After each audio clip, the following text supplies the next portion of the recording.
Greetings, folks. Weather permitting, I am Jim. I use he, him pronouns, and today we're going to be playing In a Wicked Age. This is the second of the 3 one-shots of this game I'm going to be running this month. It's a sword and sorcery RPG by D. Vincent Baker. He wrote it a few years before he did Apocalypse World.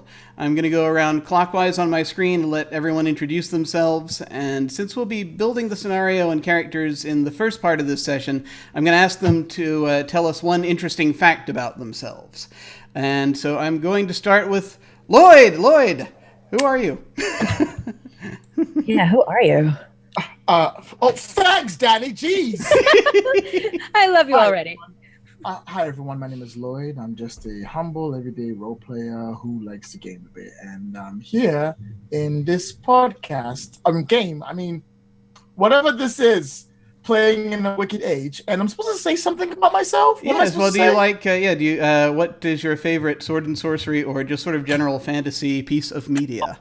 So it's a little bit of a harder question to answer, you see, because what should be my answer is Wizards of the Lost Kingdom, which came out in like 1984. No one's heard of it. It's one of those like 80s movies that was filmed with other footage added to it because they didn't have enough because they edited too much. It's super cool. Super cool, like sword and sorcery movie. Little kid gets a ring because he's a wizard's son. Evil wizard kills his dad. She has to trek with this cool badass with sword. Think of the movie Willow, but sword and sorcery. That's what that is. Yes. That's what's my favorite. Right, carry on. Thank you so much. And Alex. Hi, I'm Alex. I use they, them pronouns. And I'm torn. Okay, so this isn't like my favorite piece of fantasy media, but there is a film called Wizards from 1977, which I discovered a couple of years ago. And it is problematic in a lot of ways, not limited to the like one female character in there is just like nips out all the time.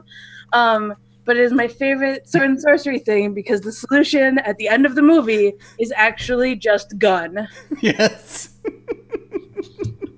I remember that, and arguably I think in some ways, even though it's a gun, I think that kind of makes it more sword and sorcery because it's very much just like, it's like, no, I don't care. I don't care about the rules. We're just doing this. That's very As cool. it should be. Indeed. And Brian. I'm Brian Cooksey. I use he, him. And my 3 favorite sword and sorcery films are Beastmaster, and Beastmaster. Ah, okay. So do you prefer Beastmaster or Beastmaster? You know, Beastmaster just edges them out. Okay, all right, that's fair. I kind of do have a bit of a soft spot for Beastmaster, but I do understand how Beastmaster can be pretty good.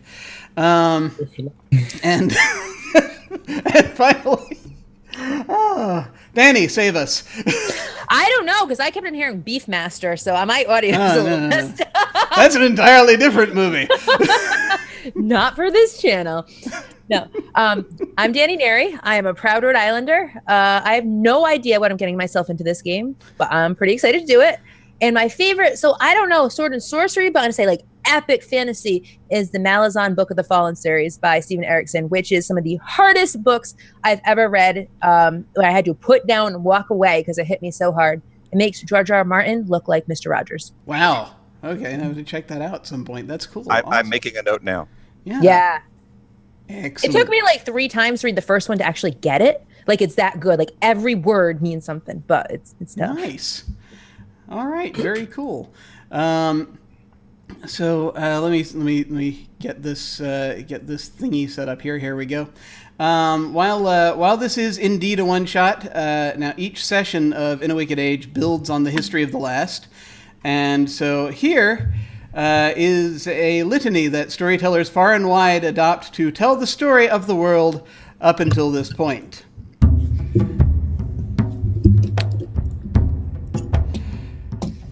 Many years ago, in the age of savagery, the lands were in chaos. The celestial giants who had ruled in peace for time immemorial were destroyed, a few rising as gaunts after their deaths, while their undying priests were all exterminated, save for one, who remained and was made to roam eternally wearing the chains of suffering. The living ran unchecked and the dead were restless. The two clashed for eons, until Shamash Undul of the Two Faces, the god of life and death, brought the lands into balance.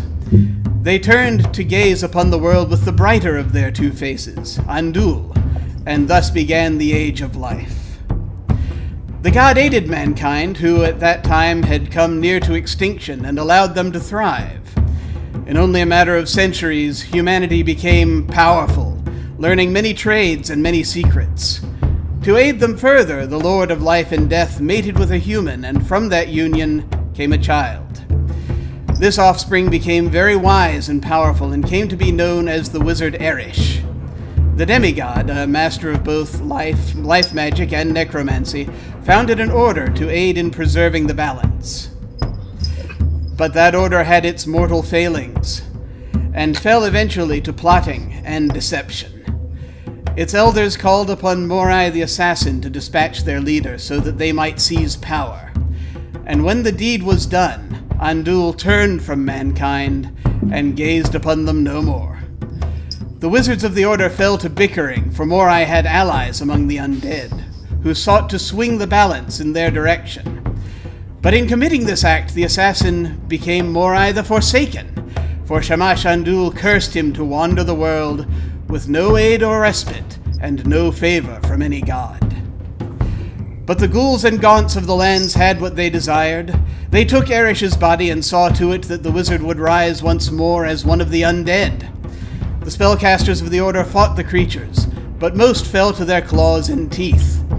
The Order's elders rose as ghouls to serve their newly awakened lord.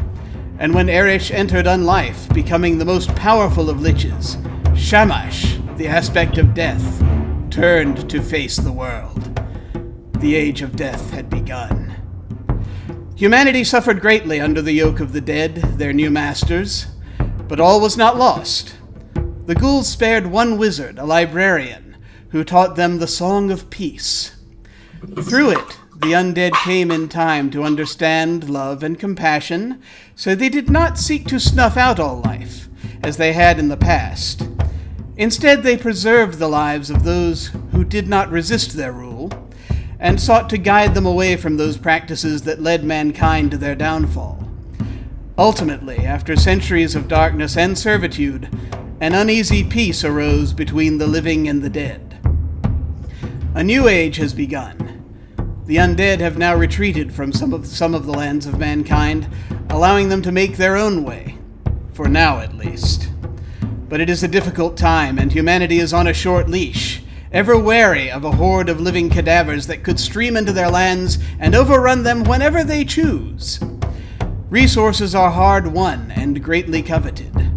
Thieves and murderers abound, and many a sacrifice must be made to ensure survival.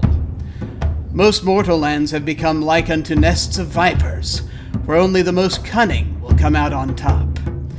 It is an age of deception, an age of fear, an age of desperation. Truly, it is a wicked age. And that's the litany. So for this game, we draw 4 elements from an oracle, which is a list of many and varied setting details. As those of you who know the game may suspect, the oracles we're using for this session is a nest of vipers. And you can see the elements we drew to the right of my window. Last time we decided Argo the Librarian was the one whose legacy affected the narrative the most, so his player Rune, their player Rune selected one of those elements for us. And Morai the Assassin made it onto the O list. Normally that would mean that he'd be an available PC if we'd had the same players from session to session. But since these one-shots have rotating casts, that means that Morai's legacy survived, and people remembered his name, which is why it made it into the litany. It also means that Tim, his player, got to pick a second element from the oracle. So both of those elements are in the mix that you see here. So let's get to it. Something also probably that I should mention to anyone here watching is that there is a bit of a storm raging outside still. So there is always a chance that that I may vanish at some point. Hopefully that will not be the case. But I just want to throw that warning out just in case anyone, in case the stream somehow has a break in it of some kind and there are any issues. But enough of that. Enough of that worrying. Let us get to this. So the way that this often works is that we draw the available characters from these 4 prompts, and so from the 4 prompts that were drawn for this game, just to go back and look at those, it's an innkeeper who murders and robs his wealthy guests, the private garden of a noble house, and the 2 children meeting there, the warden ghost of the place, generous to the good-willed, and a warehouse on the docks full of stolen silk and fine stuff. And so from that, we're figuring out what characters are available, what NPCs are around, and something about the setting, the starting scenario. The litany I just read is in the history, but we really don't have to cling to it much at all. It's just mostly what's there, things that happened in the past, and kind of explains why things are kind of tense among humanity at this point. Possible characters we've got could come out just from a casual glance on that. The innkeeper, the guests, whoever owns the garden, one of the 2 children, which might not necessarily actually refer to their age. They could just be children of a particular person, and they might be adults. And the warden ghost and whoever it was that stole the silk and the fine stuff. All manner of things are available. And so let us get to it. So did these prompts suggest anything to you folks as far as what you think should be happening for this setting and what characters you'd like to play? I believe some people had already made a choice. They were like, someone wanted to play like the thief or something similar. Yeah, we had a couple on the Discord, and yeah. But yeah, I jumped in on the thief idea for sure. Yeah. For those watching, I posted, I was messaging folks in Discord, and I posted all this stuff ahead of time so that folks would have a little time to think about it before we got going, if they so desired. So you want to play characters like a thief of some kind. That's cool. Yeah, and however things shake out, I could be the actual thief, which is what I'm leaning towards. But if the story or the other elements lend themselves more towards me being the guy that runs the warehouse and fences the items, that's fine too. Whatever we think fits. Some of these could also be the same people. We can combine them. Sure. And so that's entirely possible. So that's it. Anything that you folks don't take is, and you can also add stuff if you want. I mean, anything that you think this might suggest that seems reasonable, we can kind of go into that. And anyone that I think is that these prompts suggest should also be around, I'll have as an NPC, and I'll be setting those up as well. Well, Danny, Alex, do you guys have any ideas you want to go on, or? So I threw my hat in there. I think I would like to play the merchant who was trying to transport and sell the silks and other fine goods. I believe I also am staying at the inn. I think that I appear wealthy, but my family has fallen on hard times. So this is sort of our last ditch effort to regain some capital. Cool. Also, feel free, folks, if you want to change any little aspects of these things. We're going to be going all over the place. So, characters can be male or female or anything else one likes or wants to play. They can also be. They don't have to be human. There is pretty much you can play anything you like. Anything is on the table. If someone's secretly a deity of some kind, if you can justify it, we're good. So, however you want to do it. I'm going to go simple. If you don't mind, I'd like to play the spoiled 16-year-old that's in the house with the beautiful garden who just got her silk stolen. So she's throwing a tantrum. Excellent. Awesome. Okay, excellent. That's cool. I like that. Okay, now we have a problem. Uh-oh. So I have 2 choices. I can play the detective that's been hired by the city guard to find the silk, or I can play the innkeeper who owns the place that all these 3 people seem to have come together to meet who kills and murders the wealthy for their money. And I'm not sure which one will work better with the narrative. Because you've got 3 people focusing on the silk. I don't really want to be like, and I'm a side character who's going to kill everybody. Whoa! Lloyd, I can tie you in with that a little bit. My father, who's very wealthy, doesn't feel safe with me on the property since somebody broke in and has contacted you to keep me at the inn. Ooh. Just possible. That's So cool. I'll tell you what makes sense, because your character kind of doubles up as the detective because you're trying to find out who the silk is from. Or maybe you could double up as it. He's also asked you to keep your ears open because you know what's going on and keep me safe. And I'm also trying to kill people and get their money. So it all works out, kind of. Yes. Yeah. Look at us all in the same place. I like this. Everyone in a single inn. The whole session takes place over the night. There is a few questions I have to ask though. Where are we going with the murder of people? Because I don't. Am I gonna be creepy or am I gonna be like cool, like psycho, like almost like switch personality with me? Or am I possessed? I'm not sure where to go with it. I know I'm going to kill people. Somebody's going to die. Oh, wow. Somebody is going to die. But why am I killing them is the problem.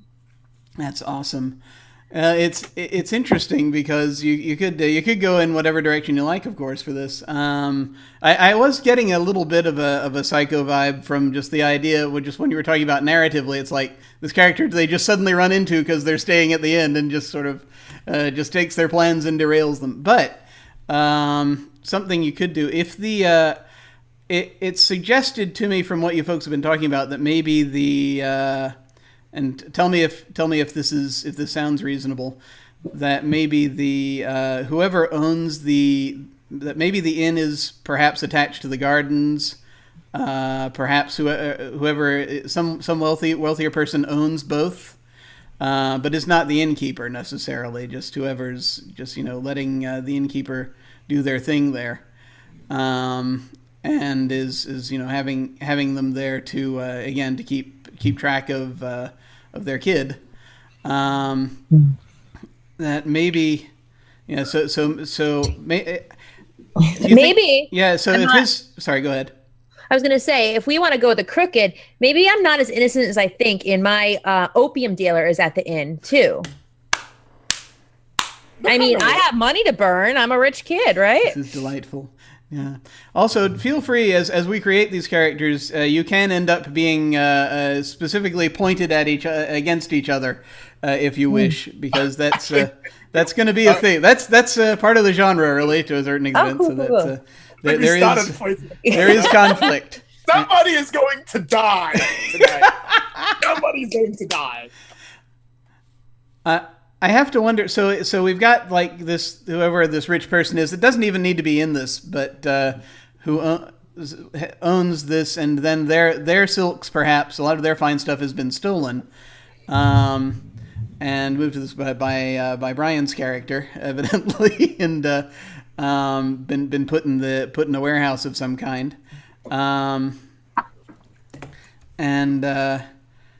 yeah, of course, it was Alex's character's job to transport and sell the stuff, and they've had it stolen from them, so they're trying to figure. So that also makes sense for that.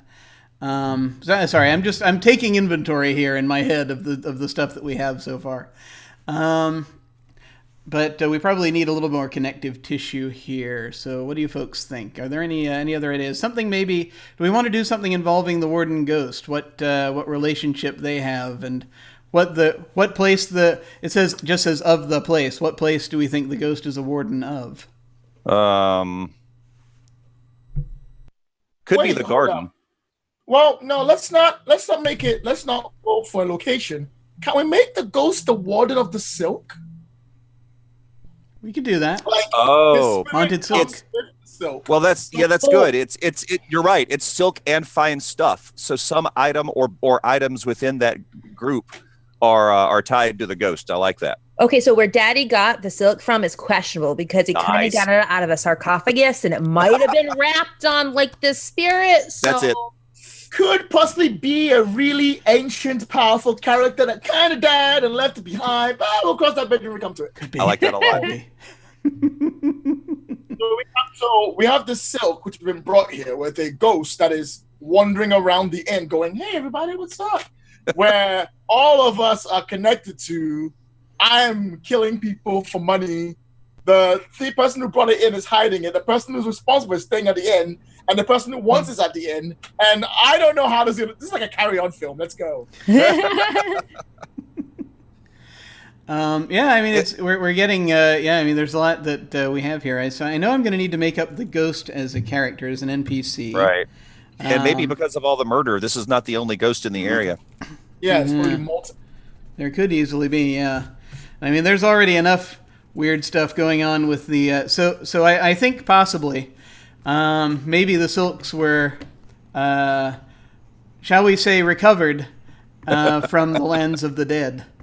Yes. Because there's a bunch of undead out there Yep. in their own lands, and perhaps this was someone had a bit of an illegal bit of spelunking out there, and and recovered some old valuable stuff. And as a result, they brought back haunted silk. Hey, Lloyd, I need a brother. What are the chances that you are somehow related to me, and that's why Dad trusts you with me? That could work. We could be related. Yeah, You're like the one, and I'm like the bad. You take on. We keep things away from you. Like, I'll tell you what. Your father actually entrusts me to kill people to get their money for extra cash. Okay. We just don't tell you. Yeah. So I like this. what? Oh, sorry. I'm like- is that no? Is that no, Brian? You don't want that, Brian? Oh, No, that? that was- Okay, good. That was a thumbs up. I'm liking it. Yeah. Yeah, so we could have it. So we're related because we're two children in the garden. Hey, it works out. But I'm taking on my father's work, who used to run the inn. It's not like a rich merchant. Because clearly, our dad does not care about dead people. So I've taken over his job, and now I'm slaughtering people for their money because Dad wants me to do it. But we're trying to keep you out of it because you're the pure one. All right. Yes. But and then meanwhile, you're keeping secrets from me, and I'm trying to keep secrets from you. Alex, if you're a fence, how do you feel about me possibly, like, you supplying me my opium? But I can't tell anybody, and I see you here, and I'm like, oh, fuck, because, Jim, can I swear on your show? Yeah, sure, feel free. And I'm like, oh, crap. It's fine.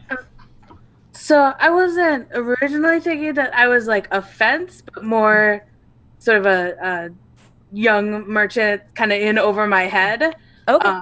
So maybe I could even like have unintentionally done that. Like I brought something. Maybe your opium was also stolen. Oh. It could be a thing where maybe they give you things to sell, and perhaps you just haven't looked at them too closely, and that maybe that's like you've been accidentally transporting opium, or something along those lines. And I think that you know what you've been delivering, so I'm like all freaked out. And you're like, hi. I'm just merchant. What are you on about? That's right, because your father doesn't talk to you about the business, so it's one of those things where it's kind of an on the side thing, and you don't realize that they don't know what they've actually got. That's cool. So something that has, well, I mean, you know, so something in which one could smuggle opium, or something that looks like something else, but that you can actually that's actually like a concentrated. Maybe it could be like a jewelry type thing. That's, I don't know. Do we want to get that intricate? Someone's made forged opium balls into things that look like jewelry. Jewelry stones on jewelry. Guys, how do you actually take opium? I don't actually know. Smoke it. I don't know how that happens. Yeah. I know you can smoke it. I think you stare at it intently until it bonds with you. I'm not sure. There's people in the world who are like, how do you actually take opium? So I've heard there's a number of ways. Go on. And also keep in mind, though, this is a fantasy setting. The answer is however you want. Yeah, that's true. Well, Brian, your character's a crook, right? Oh, totally. So you probably know what I'm doing on the side because you're the one that's wrapping it in these things. Oh, that's a good point. I don't know. Have I figured it out or not? Let's think about this. The question is, why did I steal it? I have an idea. Okay. Maybe actually, maybe Brian, your character is actually her dealer. That could work. And as a result, you kind of you have contacts. One of them being the merchant, and you sort of have been using the merchant to get the stuff to her because so that it's not directly seen doing it, but she still knows to contact you if something goes wrong, that kind of thing. That could work. Right. And so that's you decided. Okay, well, let's just go ahead. That you might have some sort of business relationship basically with her father, and to be like, so that's, but either through her father or through her. If you're a dealer, actually, you might know through her enough information where you'd know when the shipments are going out, and it's like, okay, time to steal the silk. Right. Exactly. I've got enough information to know where the weak point in the chain is, and then I've got my warehouse people that I stash stuff with. So yeah, that'll work. Okay. Nice. If I can cut through, I feel like I don't have a connection to Alex's character yet. So, Alex, you're like a young merchant in over their head, no family relation, no one to look after you, all of that, right? So, technically, prime suspect number one for Murder Town. Well, how about, because it would be lame to be like, and I tried to kill you all game. Woo! How about I and you have some kind of connection, whether it's love or brotherly courtship. Oh, nice. And I'm constantly trying to tell you to not stay at our place. Please leave. Not okay. And my dad's like, yo, man, take him out. Prop, take him out. Like, do it. Just do it. Money, cash money. I'm like, no! I like them. So, like, I don't know whether it's a love thing or a brotherly thing, whatever you want, whatever you feel comfortable with. But I constantly want to take care of it, make sure you're not being murdered. While at the end that I murdered. I love murder. I imagine I travel quite a bit, so maybe it's something like, when I'm in town, we keep each other company. Keep each other company? Mm-hmm. So yeah, I'm down for that. I mean, it's up to you how you want us to work, but like, let's do it. I think that's great because that connects me to. Wait, hold on, I can't make it right. That connects me to you, Danny, and that connects me to. Is it this way? I hope it's this way. Yeah, I like it. You, yeah, got it. Cool. No, that works. That works for me. So it's so that's. I think we've got some fairly solid connections here. I think we've only got a little bit more to flesh out. So what I'm hearing as far as characters I'm going to need to put together here for NPCs is I know that there's a ghost. There is a possibly other thieves that work the warehouse. Let's see, possibly. Are there any like authorities between the stealing and the drugs and the murder? Well, something Lloyd said made me think that perhaps there needs to be like a city guard element in here. Yeah, like someone who's like, hey, a lot of people keep dying around here. I'm like, yeah, like what happens?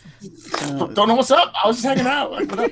And the pies they serve at that inn are really right. good. They are really delicious. Wait a minute. I think I've heard this somewhere before. And every couple of weeks, musical number springs out. Somehow, yeah, it just sort of happens, which is funny for other reasons that may be revealed later. So yeah, okay, I can see that. Yeah, like possibly Danny's character's father. Also, I should probably maybe stat them out. Maybe, although I don't know. I kind of think that that her father might be just someone who would engage the city guard to look into the problem and just sort of work remotely through other people. I don't see them wanting as being a person who wants to get their hands dirty. So I don't know if I'll need to stat them up. I'll go ahead and do it because hey, we don't know what's going to happen. Don't forget, he's also trying to keep them from finding out that we kill people in the end. So yeah, there's that too. So kind of like I kind of want to investigate, but yeah, he needs to. Well, he has to keep people on his payroll. So this is someone actually pretty powerful in the city as this goes. And we've determined it's a city. Do we think this is like a port city, or is it landlocked, or what do we think? What as far as it should be a port city, just so we can have people come in the boat, surely, because yes, like okay, I agree. Okay, dramatic that way. Also, you got a lot more opportunity for mist, and ghosts dig that. So this is true. This is very true. So, also, when the undead army come to reclaim their silk, we have nowhere to run. This is true. If that should somehow happen, I can't imagine that happening. Somebody's gonna die tonight. So yeah, that actually means that I think then that yeah, how high up shall we go? Shall we say that Danny's father is a trade prince? Is that a thing? Royalty. Fuck yeah. I have no idea what that means. Let's do it. I think it's kind of it's like a trade prince. I think in this context, my thought, right? It's the head of a very powerful guild type organization, basically. That primarily they make their money through trade. So it's like this city probably has a number of. I think it'd probably be like between as far as quote unquote running the city. Whoever runs the city officially, there might be a person in charge that is like it could be a count type or king, or even a king of some sort, but if it's like a city state. But in fact, the one of the people that is in charge of the city, as far as how things really work, so a city boss, if you will, would be Danny's father's character, who would be a trade prince. I think the most powerful other person that could challenge them would be whoever is in charge of the docks. And that's probably if we just call it so there are at least, shall we say, two trade princes that sort of have an uneasy sort of relationship with each other. I think also as a powerful entity should be who Brian and Alex maybe work for, maybe like a Thieves underground guild, like a dark, powerful, shadow. Yeah, I like that organization. That'd be cool. Why not have them work for the opposite prince? I'm sorry? So why not have them work for the two princes? So we've got the two princes clashing. Because we got there could be a third if we want. There could be like an assassin's guild or something, if we want to go that dark. Although this is more of a what is it? Or thieves? It could be just sort of a general sort of thieves guild or something like that. Okay. Depending on how you want to do it, like just some other organized crime organization, basically. Because these are all really, in some ways, or the lines blur when you have civilization on this level, I should point out. Well, the reason why I brought it up was I was like, well, if we have the two princes conflicting, we've got two of them who are constantly told to come over here because that prince knows that our prince is messing up our dad, and he's trying to use that to put him in trouble. So they're constantly at each other's throats because they know there's only space for one prince. So we're being torn in this war between two of our older guys, his children and his employees. We can work. It depends. Depends on how you want to go for it. I mean, I don't know. I was just throwing it out there, guys. If you have a better suggestion, go for it. It's whatever you folks want to make it. So what do you think? That. It works. Okay, so I haven't heard from Alex yet. I can't say yes. If Alex doesn't say yes. Well, Alex, what do you think as far as the scenario goes? Do you have any other thoughts? Not at the moment, no. Okay. That's cool. Are you okay with basically being part of the whoever it is that runs the shipping of things, the docks and things of that nature? Mm-hmm. Okay. So it's basically it's like two trade princes, one of whom is more of transportation, and the other of whom is more mercantile. And so I don't know if, once again, this is one of those things I don't know if I'll really need to do it. So possibly the whole city guard thing, the city guard might just be a question of whoever is, whoever's thugs it is, pretty much, which it's like, you probably have these two parts of the city. You have the docks, and then you have the whatever the upscale district is. And, those are the ones that are kind of more clashing, I think. So this could be a fairly upscale inn as these things go, which I guess it would need to be if it has a garden, to a certain extent. And we kill people in it. And you kill people in it, yeah. And that's all that. Yeah. So you need play. Yeah, like murder holes and stuff. Let me ask a little bit about this. How do you kill people, and what do you do with the bodies? Poison, and we put them in the garden. Ah, so Okay, they're luscious. fertilizer. Yeah. Excellent. I take out my father's enemies, they're staying, and I take out people who will not be missed. I use a poison. My father's taught me the essence of poison, and he's taught me that sometimes people need to die to get what you want. Because he wouldn't be a tavern prince had he not killed the right people, stolen the right information, and used to get the power he's in. Mm-hmm. So that's how we're doing it. But we can't have our sweet little sister be involved in that. Yes. All right. So I'm gonna Also, our sweet, awesome friend whom we love. But no one cares about Brian. He can die. Straight up. Take him out. Take him out. Take him out. Poor creature. Do you? I think we've got enough connective tissue now to start just putting the characters together as far as just mechanically and everything else. Unless does anyone else? We'll be constantly adding stuff as we go, obviously, as the narrative happens. But are there any other details anyone is thinking is lacking that we need to add at this point? Can I have a pet? Yeah. Okay. Absolutely. Like I don't own a dog, so I'd love my character to have like a little prissy poodle. Sure. Absolutely. Okay. All right. Whatever the early pre-civilization poodles might have been. Yes. a poodle-esque creature. Yeah. Awesome. What I would recommend, there are a number of now I should have probably created a resource for this earlier on, but as far as names go, they tend to recommend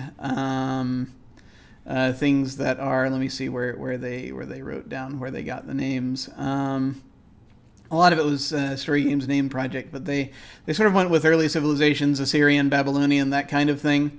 As far as these things go, yeah. Also Persian names, Berber names, things like that.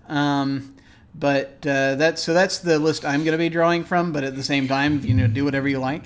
Does anyone have names for their characters? I was gonna go with Christoph, but if it's off, I can change to Rashid. Whatever you like. It can be. This is actually presumed. I'm sorry. Yeah, this is presumed to be a time when I'm kind of doing this. I think this is also was some games do. It's sort of a. We don't know what happened in prehistory, so this is sort of an idea where they're things that perhaps exist in today's culture are things that perhaps existed once, shall we say, and it's just a repetition. So you could be anything. Christoph is fine, but if what do you? What do you guys think? Christopher Rashid, what should I go for? I like Rashid. Yeah, well, Brian, you die anyway, so your opinion does not matter right now. Actually, I disagree. I think if I die anyway, it's my final wish. Oh, excellent. I am Juliet, and my dog's name is Fluffy. Excellent. I am Eli Bot, which is a slight alteration to one of the names in the back of the book. Okay. Nice. Could you spell that for me? Eli, E-L-I, and then Bot, B-A-H-T. Okay. Cool. Brian, you got an idea for a name? I will be Torpal. Torpal. Torpal. Pop off a topple sword. Excellent. All right. Let's see. What we're going to do. So, for those of you who have gone into the character sheets, you can feel free to go into the character sheets and do the thing. Basically, as I was talking about, I'm going to go over some of the basics for also the people who may be watching. The way that characters in a Wicked Age work, you have a number of approaches or forms that will sort of determine things about you. One of the things I love about this game is that it's more about the stats are geared more toward why you're doing things rather than the how many points do I do when I hit a thing. So you have directly, covertly, for myself, for others, with love, and with violence. And you get to assign to each of those a die type, a single die. You can assign a D12, a D10, a D8, 2 D6s, and a D4 amongst all those 6 stats. And so let me know when you have that sorted, and we will move to the next bit. Can you say that one more time? How many D12s? How many? You have one D12. You have a single D10. You have a single D8. You have 2 different D6s you can assign, and you have a single D4. Sure thing. And that's basically how it works. Whenever you get into a conflict, you're going to roll 2 of your forms, and those will, depending on sort of what you're doing, basically will show us kind of where we're going with that. Well, I'm definitely putting my D12 in myself. Woo! Excellent. All right. Surprising no one, my D12 is in covertly. Wow. My D12 is in for others. Aw. Brian, You're a loyal I murderer. know yes. you Yes. like the idea of Rashid, but I feel Rashid and Juliet doesn't sound cooler than Christoph and Juliet. Actually, yeah, you're right. Yeah, Huh? now that we have the other name, I think you're right. Yeah, let's switch to them. I'm sorry, Brian. I love you. That's cool. I'll live. It'll be all right. What? How do you spell Secretly, that? I'm going to call you Rashid, though. How are you spelling that, Lloyd? Kristoph. Okay. Excellent. Why am I missing one? D12, D10, D8, 2 D6s, and a D4? D4. Yeah. And then some of them just don't have anything? Wait, this is a Oh, well, D10. yeah, those are the first. Only fill in the first 6. So you're only filling in covertly for myself, covertly, directly for myself, for others, with love and with violence. Oh, okay. My D12 is in with love. Aww. Excellent. Yeah, I'll talk about advantage and particular strength in a moment. I just want to make sure we're good for this part before we move on. And let me also see here.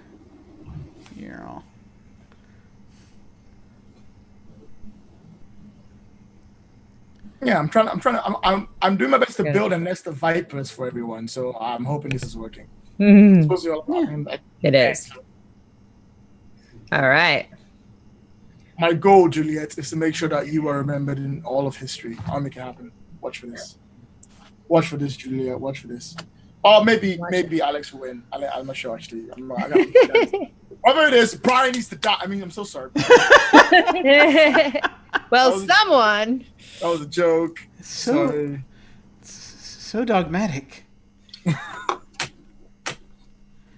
right, let me actually throw these stats down so that I'll have something for the NPCs.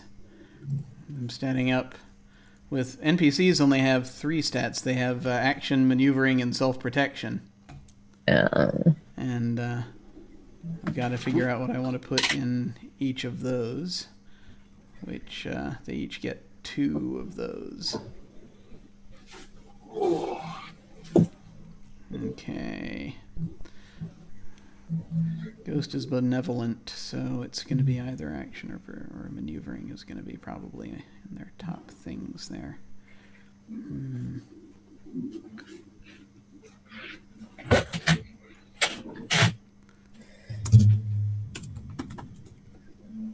I like this music.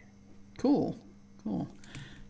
I'm glad you can hear it, because actually I can't right now, which is the strange part. I'm hoping that the audience is hearing it okay without it getting too ridiculous. Hey, audience, can you hear it okay? I'm glad you can hear it, because actually... You think they'll hear that? I'm not yet. I don't know. I don't know. Let us know if the sound, if there's any problem with the sound levels if you're watching this, and we'll do what we can. Okay, so let's see. Yeah, I'm gonna do this. There we go. That's weird. Okay.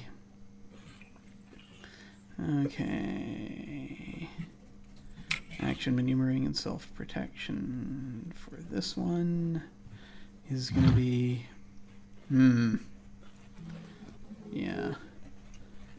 It's kitty. My cat's trying to put its butt in this window. It's good for that. Like, no, like, keep your butt away. Yeah, these things happen. Yeah. All right, that's good for them. And let's see, any general pools of folks? Yeah, I'm gonna do some general stats for thieves and guards and what have you.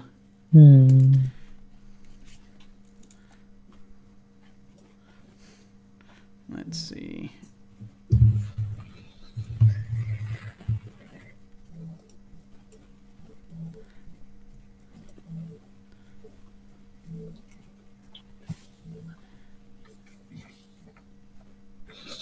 Went to the beach today. It was pretty awesome. Caught some crabs. I got some cool sea glass, some shells. I spent all day working. But now you're here with us. Arg. You hug, virtual hug. I love you guys. I know I'm not going to bed. Okay. Wait, I didn't consider the time zones. These things, they happen. As soon as I finish writing this down, I'm going to talk about another thing.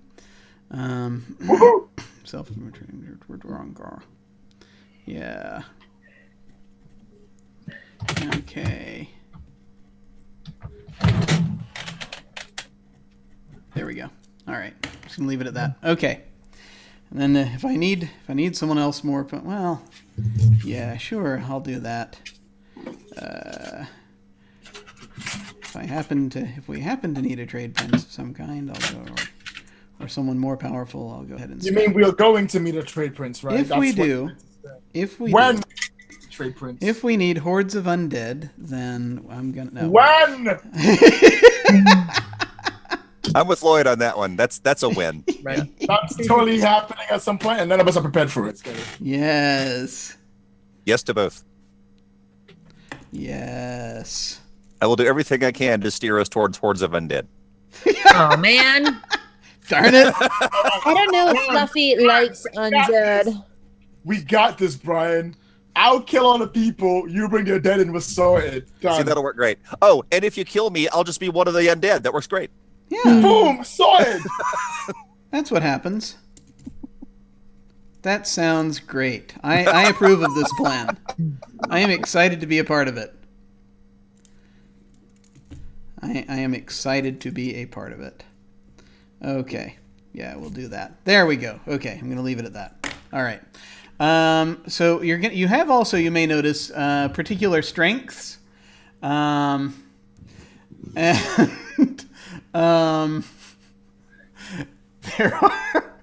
there I've just noticed that Lloyd is talking to himself in the chat. I am delighted. Almost. No, wait. Oh, okay, there we go. Yes, there we are. Okay. Yes, oh, dear. Anyway, I am so pleased. So, yes, no, your particular strength. This is a thing. It can be that you're particularly good at, or it can be just a particular thing narratively about your character that is incredibly awesome that you'll be able to use to help you in situations where it comes into play. And so, idea for a particular strength they talk about, a particular strength can be like you're really good at something, like it's like an unusual. Here we go. I found the paragraph. They can be unusual skills, magical arts, innate powers, allies, treasures that your character can have. So it could actually be like a physical thing you have, a magical item, or it could be you're good at spell casting. It can be just something that you have a great just. Or you can have an awesome weapon, or it can be a thing where it's like you have just a good sense of a great sense of timing, or you have an exceptional you're exceptionally good at fighting, or you're exceptionally good at gambling, or it can be that as well. So it just depends on just one thing that really stands out about your character that, let's say if this were being told in an epic story, that would be one of the first things that the narrator notices, if not necessarily everyone around you. I think I'm going to take poisoning. Yeah, that checks out. Poisoning is good. As a character trait for a fictional character, yes, that is what I meant. Yep, love to poison people in the game. So, for example, it can be that your default die for that, which you should see in the character sheet, it defaults to a D8. But there's one of these things. You have one of these options with your poisoning, and everyone else has this option with their particular strength. You could make it potent, which would raise it from a D8 to a D10. You could make it broad, which means that... let me go back. Usually you have to associate it with one form. So... if it's something involving your poisoning, you could only use it possibly, say, covertly. That makes sense to me. But if you want to justify one of the others, you could do that. But whatever form you choose, it would only be good with that. Now, if you choose that it's broad, though, which is one of your options, you can add a second form. So you could do it with covertly and with violence. As long as it's a situation in which your poisoning skill would come into play. One note on that. Mm-hmm. You will also choose an NPC form to go with your strength. Now, you totally can do that. It is probably not going to come into play since we're not doing multiple sessions with the same players. But yeah, you can choose an NPC form, which again are like action, maneuvering, and self-protection, if you think that it's something that an NPC will be making use of at some point. Well, my dad taught me everything I know about poisoning, so maybe he will. So I'm making an action. Yeah, I mean, if you've got something where it's like you give someone I could see that. I could see that. So it's like if you give someone else one of your poisons, and so they could potentially use it that way. So that I see kind of that makes as sense. well. Yeah. NPCs can have particular strengths also. It's possible, but we'll see. That's a good point. That only works if it's like, yeah, you're right. That only works if NPCs are also involved. Yeah. Yeah.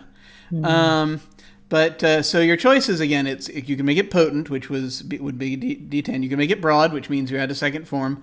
You can make it consequential, which means that whenever you use it against someone, you're threatening them in that form beyond what you usually threaten them in when you challenge them. And we'll get into how challenges work in a little bit. But the short version is whoever loses generally has two of their forms go down a die type. If you make it consequential, it could be 3 or 3 decreases. Or another possibility is you could make it unique, which means that it's something that no one else in the world has as their ability. You can be absolutely sure you're not going to run into someone who's going to be able to do it. You're the only one if you want to make it unique. Or you could make it far-reaching, which means that you can act beyond normal human reach. So it's something that, say, you can use at a distance. Say, for example, if someone has like a power to telepathically communicate with someone, if they take far-reaching, then they don't have to be in the same room with them. They can actually do it at a distance. Or someone who has like a far-seeing ability, where they clairvoyant, they can actually see something going on in a distant place. So I can use it for saying poisoning people's tea, even if I'm not in the room. Yes. Say I summon a way in to poison it. You could conceivably use it that way, yeah. Another example would be like someone who's got a bunch of thugs that work for them as their particular strength. If you make that far-reaching, that means the thugs don't have to be with you. They can go out and do stuff on their own. That kind of thing. And basically, they will feel your reach in that way. So, potent, broad, consequential, unique, or far-reaching. Those are your choices for what you can do with your particular strength. You may choose one of those. So, how are we doing on our character generation and particular strengths and such? I think Go ahead. Oh, thank you. I was going to go with bullshitting as my particular strength. We can do that. Okay. That works. That, I can kind of persuasive, I know the right things to say. I'm noble. I got taught the right words, and I can kind of shift my personality as need be. That's nice. Works for me. Is skullduggery too broad? Ooh. That might be a tad too broad. Okay, I'll narrow it. Let's see. But basically, I want something along those lines. What I'm looking for is basically thief stuff. Okay. And thievery. Thievery. Yeah, that'll work. We'll call it thievery. And I'm going back and forth between broad and far-reaching, but I kind of like the idea of far-reaching. Steal if I things do at a that, distance. Yeah, well, that means like I know people. So so if that works for you, I could do far-reaching me, or I could conceivably have planned some stuff. Like I've got, if I find myself in a situation, it's not that I've planned for it, but I left myself a stash of things I can use, stuff like that. So in other words, you want to, you would like to make it far-reaching so that you have the power of leverage, of the Leverage TV series. Oh, basically. Yeah. That's exactly what I want. Yes, yeah, works for me. Okay, if that works, I'll switch it to thievery, and I like that. As it happens, I went back and put a scarecrow there, so that's not really me. Garbage can. Yes, exactly.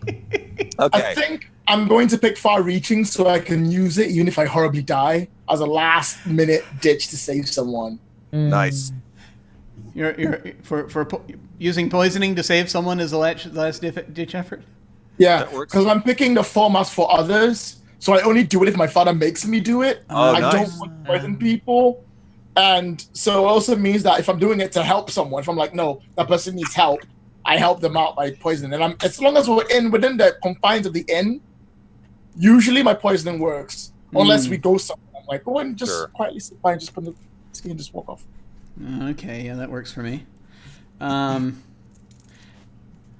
something actually I'm going to need to, I'd kind of like to know just for narrative purposes, Danny and Lloyd, I'll need to know your father's name.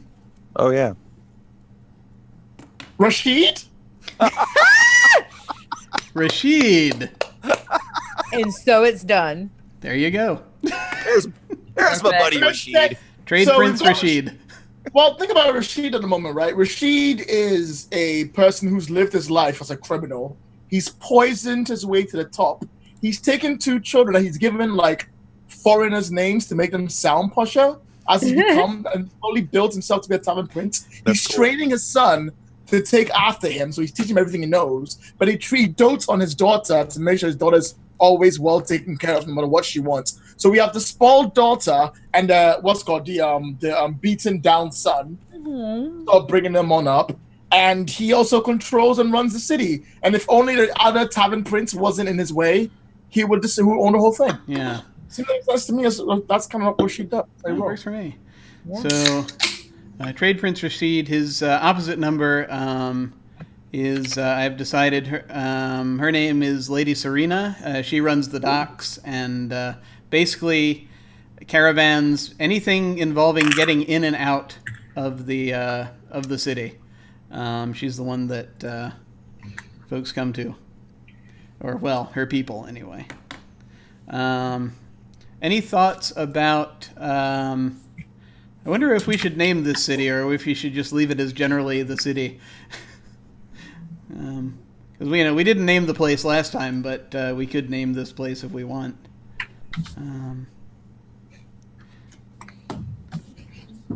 Something home or something port. Something That's always home port place thing. Home port Placeville.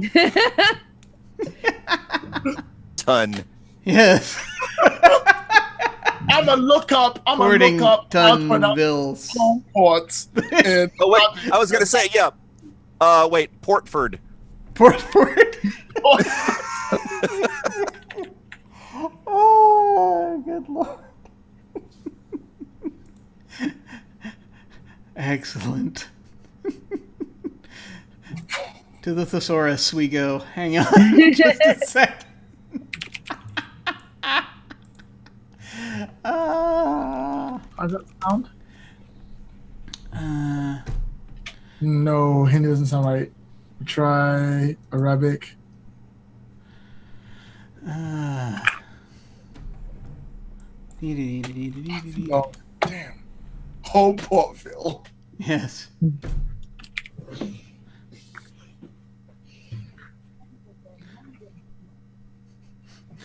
All these, yeah.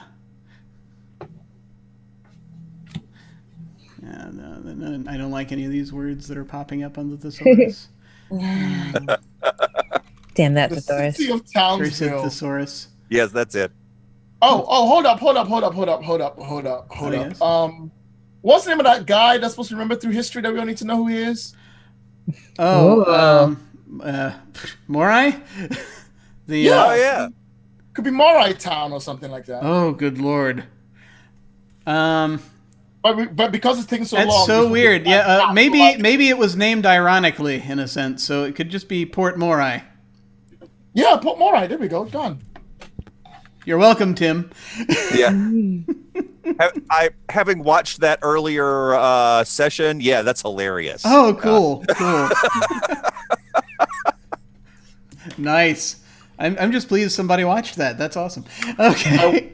I watched it too, but it didn't work for very long on my phone. It was really annoying. Understood. I was like, but he's just got to the sewers. I know. It's there was a lot of rushing toward the end. There may be a lot of rushing toward the end of this as well, given the time frame. But we'll see how things go. Okay, so I think we're about there as far as these things go. Brian has played in A Wicked Age recently, so he can remind me. Is there anything you think that I'm missing right now, or shall we? Do you think we should proceed to the actual playing of the thing? This looks good to me. I can't think of anything. Okay. Have we got everyone's stuff? Sorry, Yeah. Alex. I didn't go over my particular strengths. Sorry. Yes, Oh, that's go right. ahead. It's okay. We need that. I'm not great at speaking up, so I found my opening.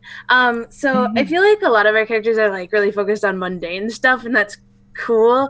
But I think I might want something more supernatural, Cool. Nice. really having to do with the undead. Sure. Double nice. I think maybe, and this might be like information lost to history, but maybe that's like where my family first like got their start in trading was with the undead, and like I don't know how long ago that was in the timeline, but It can be as long ago or as recently as you would like it to be. Yeah. I feel like I don't know if it's a physical item or just an innate talent, but something that allows me to either communicate with them better or be more persuasive when I'm talking to them. Oh, nice. Be like, yo, we go way back. Yeah. Yo, would undead, you- what up? Shit, how's it going down? how about Coming. so a couple of possibilities come to mind. You could actually know some necromancy, or you could Ooh. it could be like maybe there's a family tattoo of some type that you have.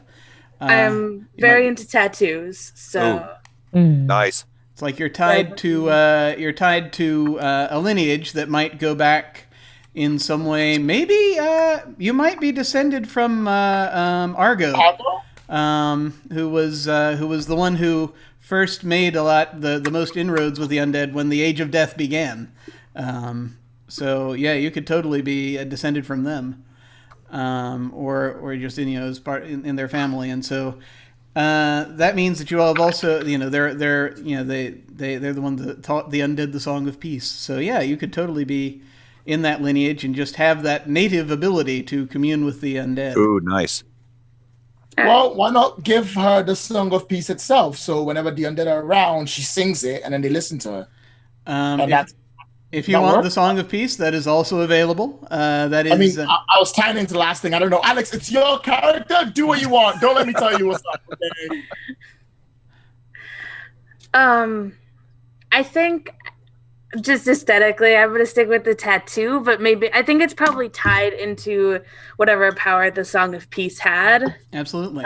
So I wrote it down as like tattoo of peace, and I tied it to myself because I think it is very limited in the it affects me. They won't attack me, but I can't necessarily use it to protect others because they don't have the tattoo. That's not. No, I love that. It's great. What do you want to? I like that a lot. Mm-hmm. What do you want to do to the particular strength? What did you want to do for its significance? The one thing that you get to add to it. I wasn't sure if it had to be far-reaching. Just because it's I don't know, sort of half controlling undead. If you want it to be able to commune with undead at a distance, like wherever they are, or detect undead at a great distance, that kind of thing through it, I'd make it far-reaching for that. Otherwise, it would just be limited to wherever is your immediate area, or just whatever room you're in, that kind of thing. So you could do that. I think I'm actually gonna make it broad. Okay. And have it also tie to with violence. Absolutely. Yeah, It wait, works. hold up. Hold up. Can we talk about this? Anywhere there are dead people. With love. No, it's with love and violence. I know. I'm just I'm like, this is the Song of Two Peace. sides of the same coin, perhaps. I can choose something else. No, it's fine. That's great. Perfect. I love it. It's perfect. Yeah. No, I like that so much. It is. It's awesome. It's why it's a tattoo and not a Song of Peace. That makes sense. That's why it's tied to violence. I stabbed Eli's myself like, so I'm many very- times. Oh, geez.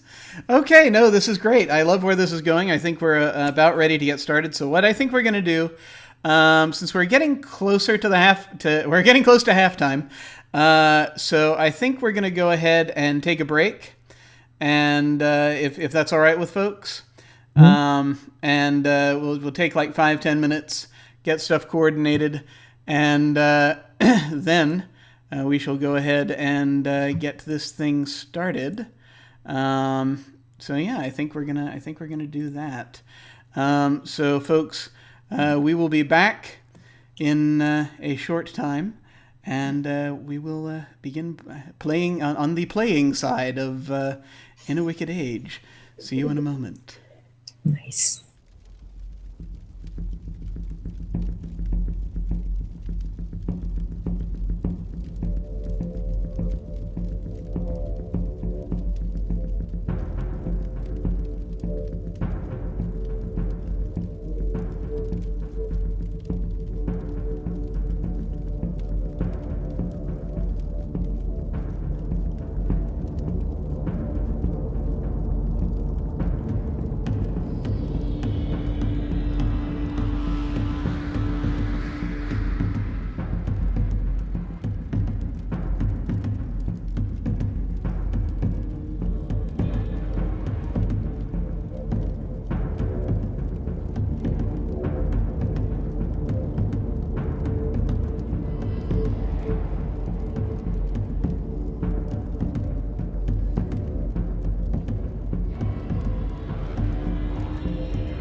Greetings once again, folks. We are back. I actually, on the break, I had a little look outside, and it's still raining, of course, but it's actually not quite as intense as it was, so I have hope. This is good. And something that I realized as we got into break is that I forgot to have us do best interests, which is kind of one of the most important parts of your character. These are things that essentially are sort of targets for your character, things your character really wants, or is in your character's best interests, basically. And they also need to represent an attack on another character, which can be an NPC or can be or can be another character. I also have to come up with best interests for my NPCs, which I have only half done in my head, and we'll figure the rest of it out.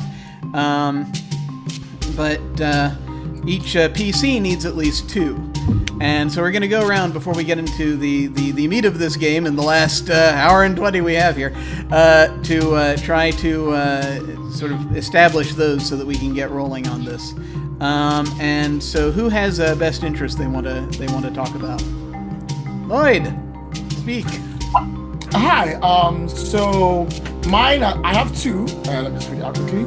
My first one is to free my friends and family from their family shame. And what's holding me back is my father's overbearing hold on me. Mm-hmm. He made me do these things to kill people, to keep my family things, because he wants to inherit from them. But all I want to do is keep my friends and family, my sister and my friend Eli, away from him as much as I can, because I don't want him anywhere near them. But I can't, because he's like an imposing father figure over me, and I can't break away from him. I don't know how the courage to do that. And my other best interest is to run an excellent inn that is rivaled across the land. And what's holding me back is my sister Juliet doing opium in the floor. Oh dear. Basically, every time she comes near the inn, things go horribly wrong. I don't want to know anything about the killings. I don't want to know anything about the money. But whenever she's around, it just goes bad. Someone's like, please leave, please leave, just leave. Just leave. That is unfortunate. And so, does anyone else have best interests they want to talk about?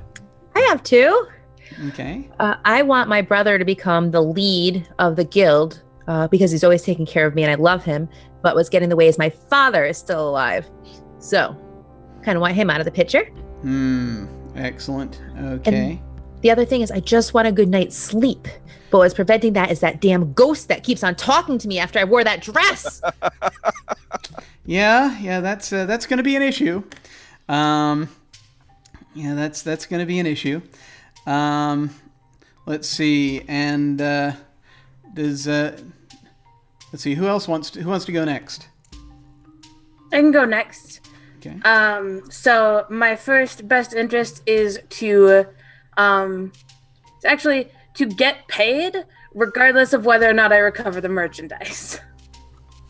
If that's what I need to do to get paid, then I'll go that way, but maybe there's some way I can talk my way into it otherwise. So I think there are multiple vectors of who I might run up against on that one. Mm-hmm. And then my other is I want to find out what secret Kristoff is hiding. Ah, excellent. I like that. Cool. And Brian, do you have best interests? I have 1 so far and maybe half of a second one. So the first one is to ultimately to kind of get out of town. But what's keeping me from doing that is my indentured servitude to the tavern prince that is not the father of the innkeeper. So I don't just work for him. I am, for all intents and purposes, enslaved. Yeah. So that again is Lady Serena, who runs the docks. That's right. Yeah. So I have to. It is possible for me to pay her off, but it requires an enormous amount of money. There are other ways to get out from under her, for her to no longer exist. That'd be great. For the other prince to win, stuff like that. But ultimately, I'd like to be free. So I'm having a little trouble coming up with a second one, but I'm trying to link it to everybody else. Okay. I'd like something undead related because I like that thread. Cool. Any suggestions? Let's see. Well, there are there's a possibility. Perhaps you've heard of the perhaps you've heard of the Song of Peace, and you want to find a way to wield it. Oh, okay. That's it. I'm a secret cultist. Okay, we're good. Excellent. Okay, so I've been reading up on the at least what is generally regarded to be the truth behind Argo, and I'm a devotee, but around these parts that doesn't look good. So so I still need a goal. What's my goal to do? Yeah, I like that though. Just to learn about the song, to be able to sing the song myself. Let's do that. Yeah. Okay. I feel that's good, but like, I mean, this is a nest of vipers, right? So it could be to be the only one that knows the true Song of Peace. Well, you may have to rend it from someone, whoever might know it. Or something like that. Yes. Yeah. But yeah, and it fits in with my first one. It would be another way to free myself if I had some kind of power. Well, yeah, exactly. You know, I have a feeling you don't really want it for altruistic purposes. I think you want it just so that you can get the undead on your side. That'd be awesome. Yeah. And what I couldn't do with a bunch of undead. Yeah, we're on it. Okay. So I think, and I may ask a couple of questions as I do this. The ghost, whom Juliet is the only one thus far who has communicated with them. They are them. Their name is Hadir. And they are they basically want they don't necessarily want to kill Torpil, but their target is Torpil. They want to sort of end what they're doing, because it's going to cause a great deal of unrest on the other side, and that's not something that is good for humanity right now, or the undead, in fact. Not great. There is a guard captain who will perhaps come in, whose target I think is who's basically works for Trade Prince Rashid, and wants Kristoff's position. He's going down. So that's a thing that may come up. Trade Prince Rashid. I was thinking of something for where his target is Juliet. I don't want to do the standard sort of marry off one's offspring type thing. I think maybe what Rashid wants is to get her basically to stop doing childish things and become more serious about the family business, to a certain extent. So I think that there's a certain protectiveness involved, but there's like a bunch of training and stuff that he wants her to undertake. And I just want him dead.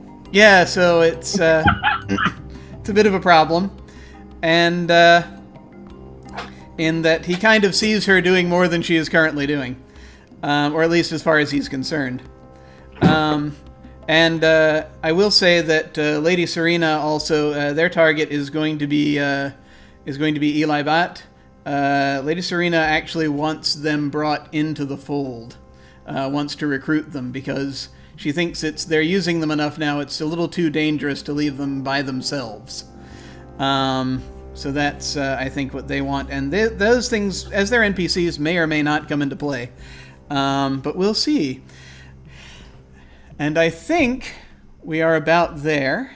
Was there anything else? I think that's everything as far as all these things go. All right. Let us get this thing started. So we need a starting conflict. where we have. We'll do what they say to do. We'll start with a meeting and see where things go from there. So, yeah, something is. We need a reason to put folks at the end. We have Christoph and Juliet at the end, and right now, that's a thing. I would like. Did we have a thing where we say that? Were we going? Did Eli have a reason to go to the inn at this point, or is it just to stay there for right now? Could that be a thing? Yeah, I mean, this could be like the first time I'm going there to see Christoph and have maybe a brief reunion. Be like, hey, town. Yeah, that's true. You totally have a reason to be there. That's cool. So let's actually see if we can bring this in here. In a Wicked Age, we have a meeting going on in the city of Port Morai, in the most fabulous inn in town. Eli Bot, the merchant, makes their way in toward the front of it. Noting that it seems as though someone possibly, Eli, have been looking behind you from time to time. It seems as though someone has been following you or watching you, and so you're a little bit on edge because of that.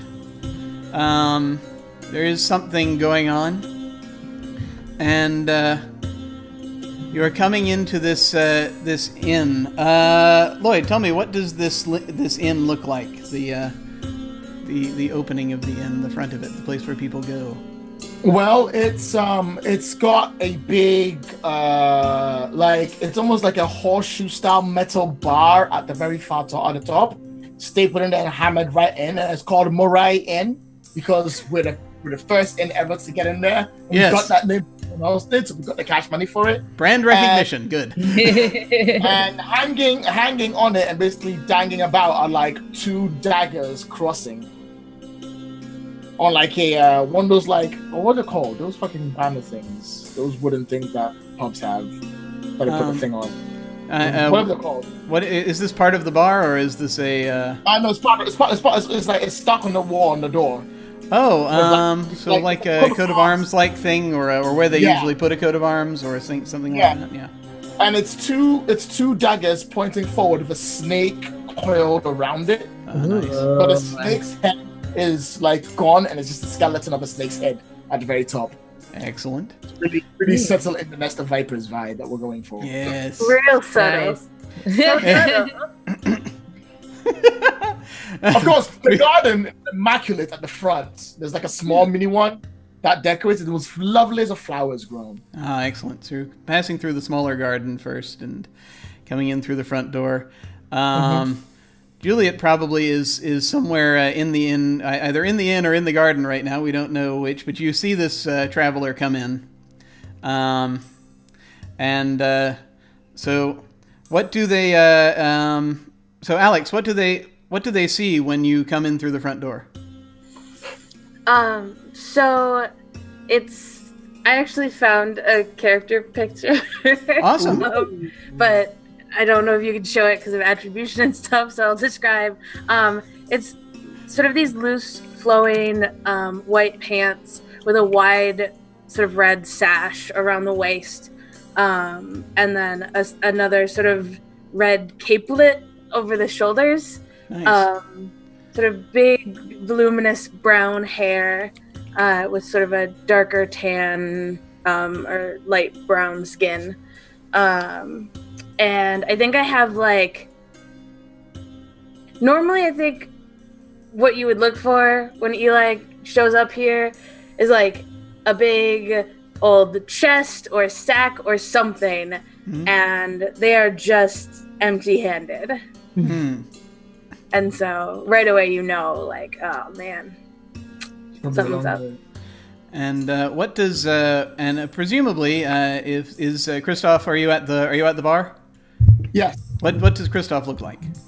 Christoph is wearing a long coat that he wears, fully black with a mini waistcoat attached in between. He's got a shirt that has like a mini collar, but because it's like we're not quite sure the ancient time, it's tied together by this lovely little brooch that he keeps up up there. His trousers are well pressed, as he not well pressed.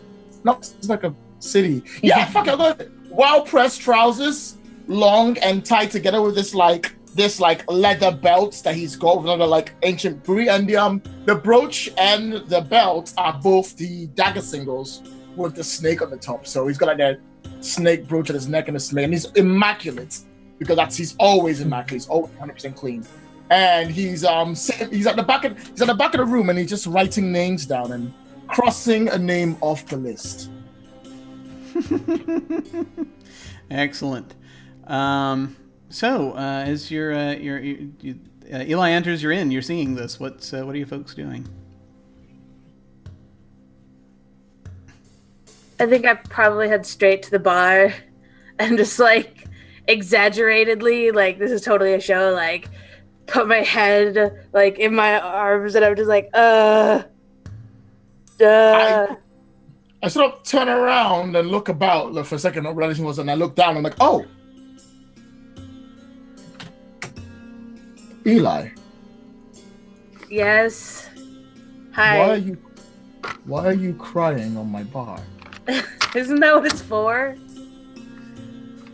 I got a slight smile. You may confuse me with a tavern keeper. I am a innkeeper. We do not listen to the woes of those who come for us. However, I slightly smile and pull my chair up. Perhaps I can make an exception just for you. Tell me your woes, my dear. I've come all the way from the eastern mountains. I got here, came through the gate, turned around, everything just gone. Define everything. Everything. Silks and like wraps, and there were some like mosaic pieces.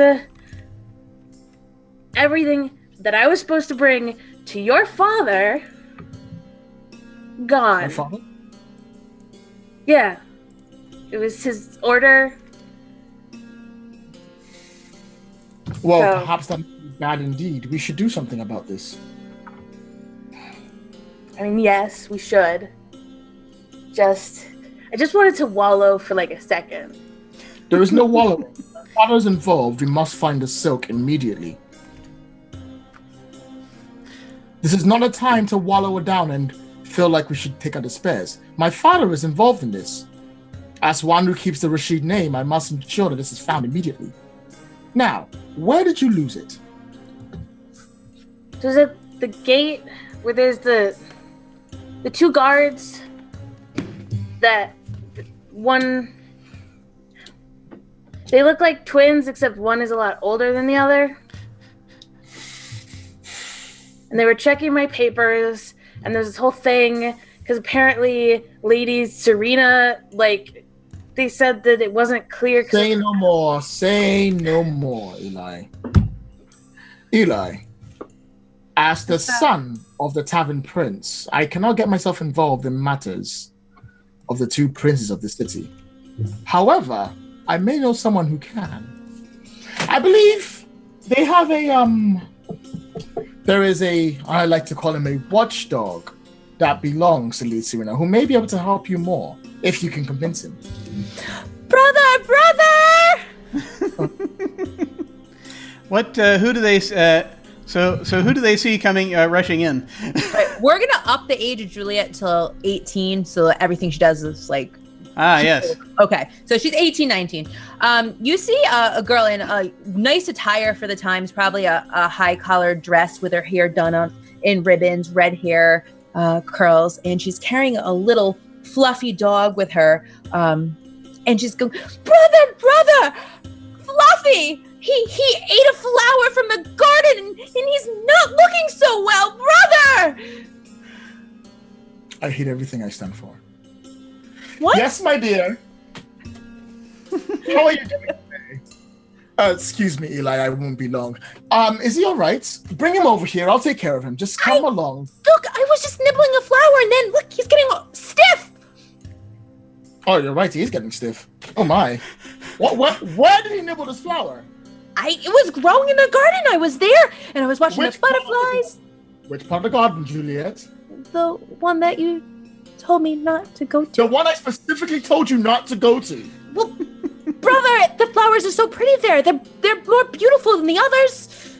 By Argo and all he stands for, I have told you I have a guest. Do you mind holding off for 1 second? Is he Fluffy? He's not going to die. I'm sure he's fine. I have a potion for this somewhere. I can just find it. And I'll flick out to part of the bar and move a book to the side and grab something. And I'll start sniffing around its nose. And I'll go, 1 second.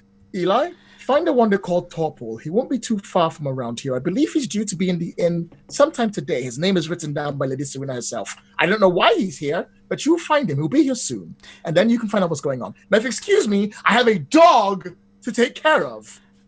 Juliet, just so you're aware, someone has... you get that feeling again as though someone is standing just sort of slightly behind you and to your left, but you know that if you turn and look, you're not going to see anybody. And you hear the voice again. And the voice whispers to you, I know that one. The one hunched over the bar. They were carrying us before. They were carrying my charge. They might. They were the ones from whom it was taken. They might know something. I don't know why I have to deal with this, brother. Because you yes, are the my one. darling, my love of my life, my sweet. Wait, brother, one second. I think. Wait, what was that? You are the one who can hear.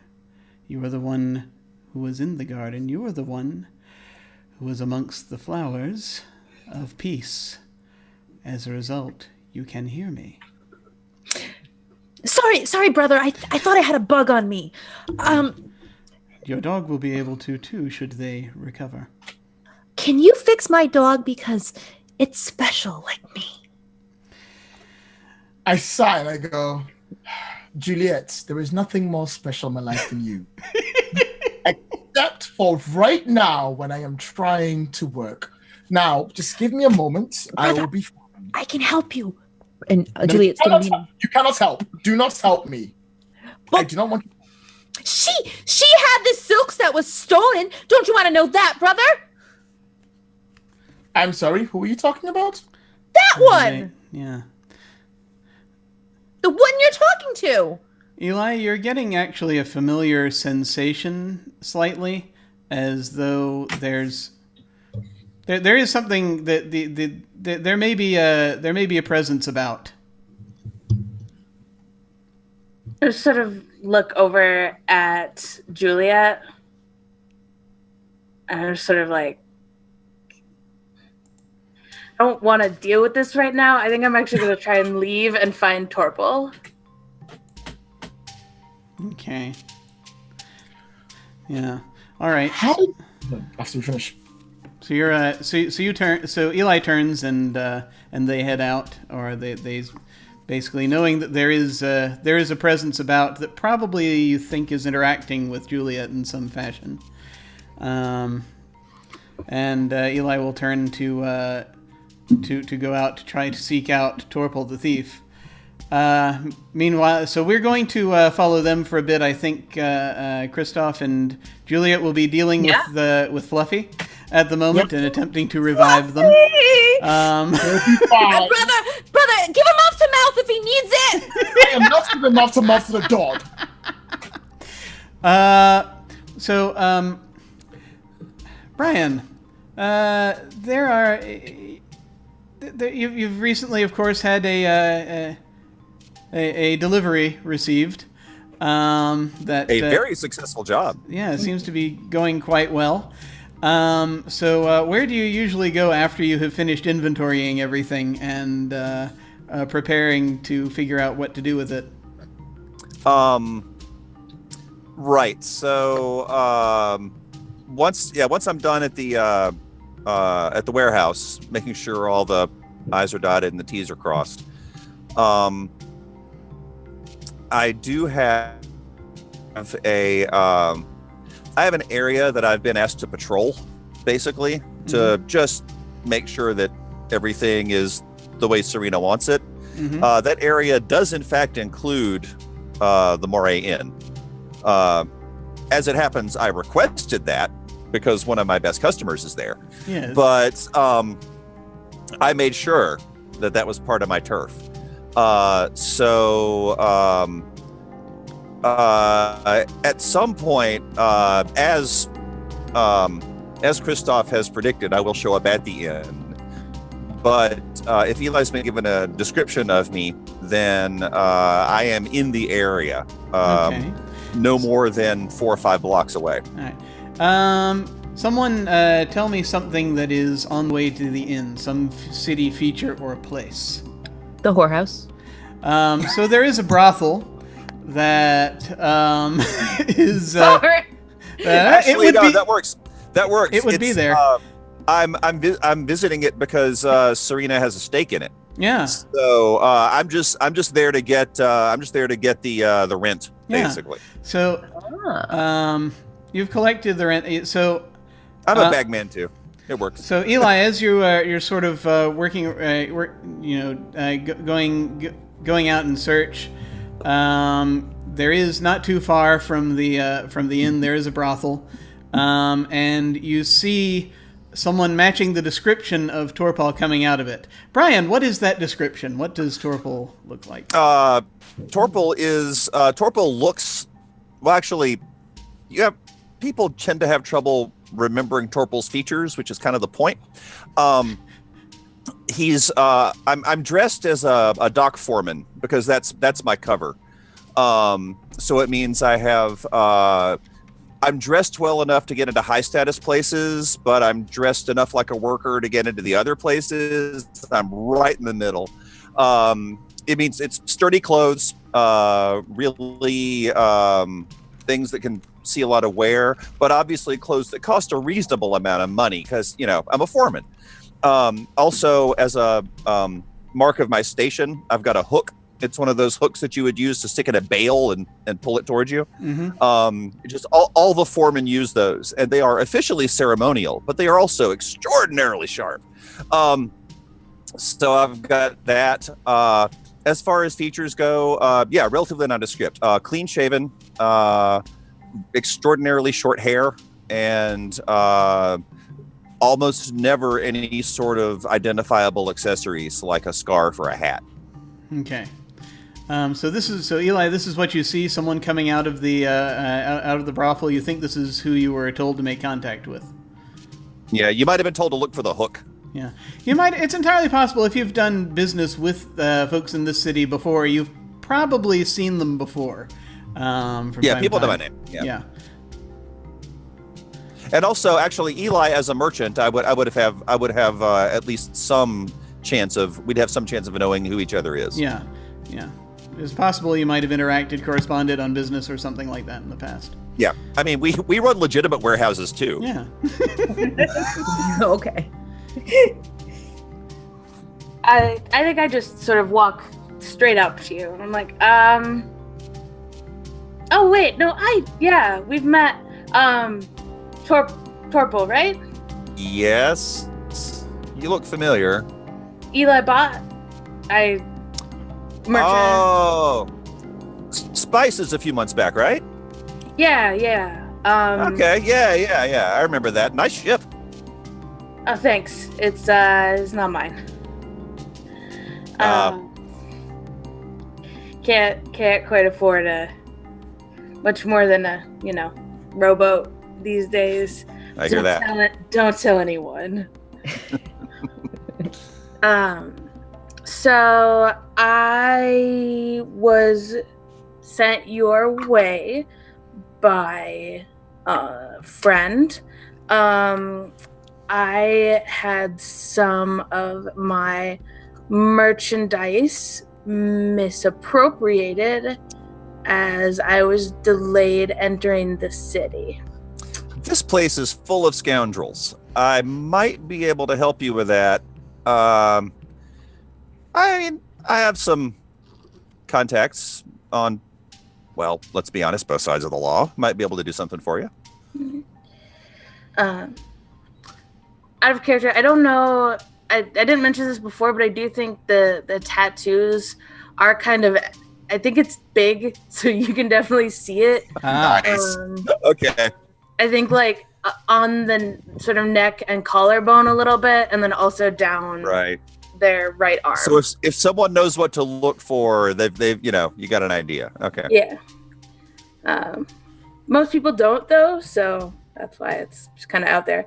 Yeah, depending on how observant you are, I do a really good job. Actually, I do a really bad job of initially pretending I didn't recognize it. And then after that, my face is completely blank. But there is a flash where I obviously figured out what's on your neck. So, I mean, interpret that as you will. If there's anything you can do, mostly like it's some pretty high ticket stuff. So I'm guessing it's probably not going to be free to get it back, but. Well, look, I can tell you this: if it's hard to move, they're going to have to try to get it out of the city, and if they're getting it out of the city, it's got to go through us. If it doesn't, well, they have a problem. Tell you what, let's not talk about this quite so much out in the open. Let's find a place to be a little bit more private. You can give me. I don't need a detailed list, just some general ideas. Sure. I need to know what I'm looking for. Yeah. All right. So, what sort of private location do you wish to go to?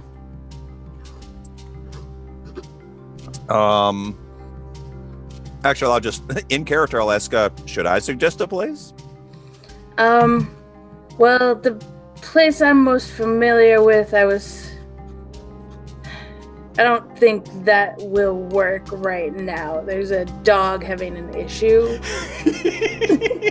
So, I'm always happy to try someplace new. Dog, you say? Yeah. That wouldn't be the Morai Inn, would it? I didn't say that. No, you didn't. But I've met the dog in question. Actually, they do have some remarkably private areas. All right. If you're otherwise comfortable there, I think we could make that work. The innkeeper is the second most discreet person I've ever met. Is the first you? No, it's my boss. But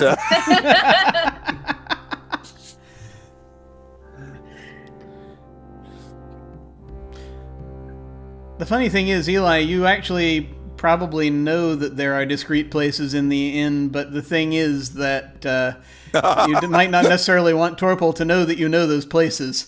Good point. I was more trying to stay out of Kristoff's hair. Slash away, because there's like one maybe ghost there, and discreet is hard when there are ghosts. Ghosts? Huh, now that's new information. I think you and I have a little more to talk about than you might suspect. All right, fine. Let's stay out of the inn for now. Yeah, I got a place. It's a few blocks from here, and if you're free now, we could go. Don't have anything else to do besides deliver those goods that were stolen. And can't do that till you know where they are, I guess. Okay. So yeah, actually, it's the place I have in mind used to be a tavern, but it was long ago put out of business by Christoph.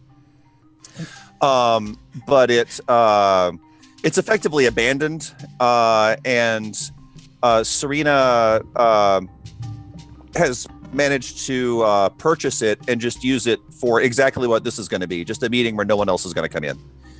So it looks like a fairly well-kept tavern with absolutely nothing in it other than chairs and benches. Nice. Who did, just out of curiosity, what, you don't have to give a name or anything, but what type of person or individual or business or group did Serena acquire it from? Let's see. Well, if Christoph wanted it down, it wasn't affiliated with either of the tavern princes. Mm-hmm. So, oh yeah, easy. This was a third party that was trying to move into town, and so we obviously welcomed that. And once Christoph put the strong arm on him, and it was open, the fact that they didn't get in the way when we wanted to move in told us something right there. Okay. Excellent. Third party mob. Okay.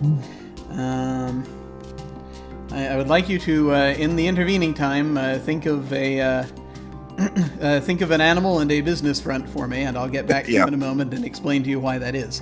Will do. So, meanwhile, back at the Moray Inn, you seem to have gotten to the point. Fluffy has started moving a little bit again. They're not away. They're not. Is Fluffy a he, she, or what? What gender is Fluffy? I don't think we know. So they're not. I do not care. So they're not moving yet. Well, actually, they are moving. I'm sorry. They're not awake yet, but they've started moving a little bit. Yeah, it doesn't matter. And it was actually kind of odd because to Christoph's mind, all he saw was just sort of nothing happening, and then the just sort of dog just sort of curled up a little bit and started seemingly snoozing. Juliet, what you kind of saw was there was like a spectral hand that started stroking Fluffy's back quietly and just saying, "She'll be all right." You hear that voice again. "She'll be all right. They'll be all right." There is a problem, however. There are more coming. You do not realize the gravity of what has happened. You did not merely lose a shipment of pleasures that was coming to you. It carried much more than that. Were it, and if it is not delivered here soon, I am not certain I will be able to stop what comes after. What is that? I don't want Chris to know I'm talking. I'm trying to keep it like. Oh, okay. Oh no! If you see it though, absolutely. This is a very. What is that? Oh, he's awake. Don't worry about it. He's fine.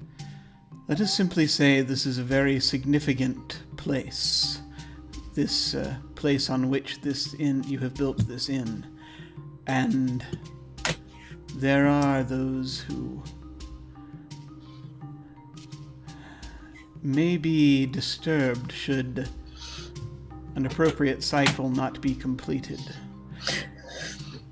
There were, as you may have surmised, there were much more than silks that you were to receive. Much more than that. Oh, brother, I need to talk to you, like, not here. What do you mean by not here? We're in my... Yeah, I don't want people to hear what I'm going to tell you. All right, come into the back office. And Juliet's going to scoop up Fluffy. Okay. As you are heading into the back office, I'm going to presume it's... Christoph, do you have employees here, or is it just you? It's just me. Okay. Otherwise, it's murdering people. So, you see someone come in, but it's someone that you don't necessarily need to immediately talk to, you realize. Mm-hmm. It is a number of Prince Rashid's guard. have come in, and you think they're probably here to help you keep an eye, help you keep an eye on Juliet. You knew that was probably going to be happening at some point. So you know that their Captain Kurash is probably not far behind. I stop by the gun and go, gentlemen, when the captain gets here, please tell him we're in the back office. We'll not be long. All right. And they sit down and they start doing playing cards and what have you. Also, try not to stink up the place. Try to make the. Let's hope you've made this place not have a smell worth covering. And so the two of you go into the back office. Now, what is it, dear sister? I just don't want this to change your opinion of me. It's going to be very hard for you to get any lower. I jest, my dear. I jest. You don't, brother. I know how you feel about me, but I love you whether you hate me or not. I have never hated you. The one shining thing in my life. I have never wanted anything more than your happiness. Lies! That is absolutely not true. Okay. All you have to do is lose the dog and do what I say. Move away. I'll send you money. You don't have to be in the inn. Well, I kind of don't want to be here anymore either because I have to tell you something. Now... You're going to leave? You're going to go steady somewhere else? Brother, listen to me! Sorry, I can't help it. I was getting a bit excited. Maybe after this. I can have the inn to myself. I can have this place. No more Fluffy. Oh, the dream. Sorry, my dear. I got distracted. Carry on. Fluffy can hear you, just so you know. I know. I'm watching you, dog. Okay, so I don't know what's going on. I've done some bad things in my life, and sometimes I see things that aren't there, but usually I ask for that to happen. So they're not bad. They're just illegal. All right, so I don't know if I'm having flashbacks or if I'm seeing ghosts because those silks, there's been a ghost that's been talking to me, and it said that I'm part of some healing flower, and so is Fluffy. And then it said that there's more ghosts underneath. Was this, brother? I know I'm not making sense. Was this inn built on a graveyard? I'm sorry. Can I just take a step back? Let me just take that from the top again. Let me just put it out. You believe that you may possibly be taking something that was illegal, of which I have told you not to do. Oh no, I know I've done that, brother. Let me finish. And now you are saying you are seeing ghosts. And the ghosts have told you that bad things are happening and that this inn is on top of an ancient burial ground? Yeah, exactly. And if we don't get the silks and whatever else Daddy got in that box back there. That's what I thought it was. You are missing your silks that were stolen. That makes sense. All right. I will go and find out what's happening. After I meet the captain, I will go find my friend Eli. I will stop at nothing to find your silks, and I will ensure that you get them back. I think I should go to you because these ghosts, they're kind of partial to me. I mean, they haven't talked to you yet, have they? Oh, I've been very fortunate not to have the ghosts of the dead speak to me, and I'd like to keep it that way. So I'll go with you, and I'll be like the translator. How about a better plan? Why don't you go find Eli, and you keep Eli company for a while? I mean, it's his silks. You could work together. Think of it like a duo guardsmanship thing. You being the consultant, him being the guard. You work together. You fight crime. You could find it. It could be exciting. It could be a new thing for you. And while you're there, you could consider maybe becoming a merchant yourself and traveling the world. As long as you're not stuck in Morristown. It could be a good idea. Can I have some gold to start? Ching! Here is your gold. Okay, This is not to be spent on illegal things. Do you understand? So what I'm gonna do is go get Eli and bring them back here. Yes. Okay. You have a fantastic time today. You enjoy yourself. You just go chase those ghosts, you sweet girl. Give a big hug and a kiss on the cheek. Don't like being touched. I don't like being touched. It's odd. I don't like people touch. There was that one time Fluffy accidentally peed on your boot. And then from then on, you keep this like circle around you. I didn't do it. You own Fluffy. That makes him your responsibility. Please leave. I have actual business to do. And I'll see you later, my sister. Love you, brother. I love you too. Although, if I see you first, I'll make sure you don't see me then. Have a good trip! As Juliet is sort of getting ready to turn, during the time that just making your final goodbyes to Kristoff, and you're hugging him and what have you, and this is sort of as this whole thing is going on.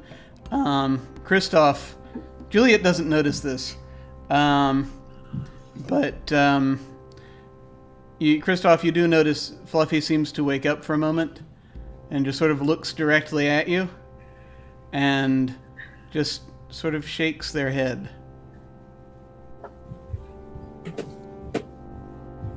And take Fluffy with you. And then when she looks back around, Fluffy's gone back to sleep. Brother, Fluffy's resting. You can't disturb. That's fine. Yes, fine. I'll leave him. It's all right. That's so weird. Was he listening to us? Is that dog sentient?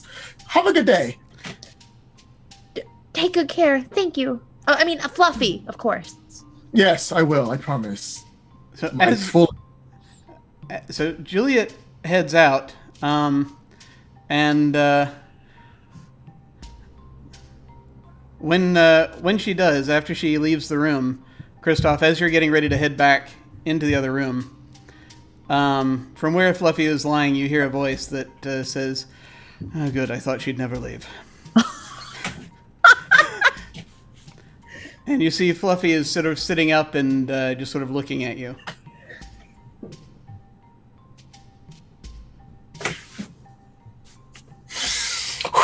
I'm going to go to my desk. I'm going to grab the bottle of really strong whiskey. I'm going to pour myself one. I'm going to knock it back. I'm looking at the dog again. Squint my eyes.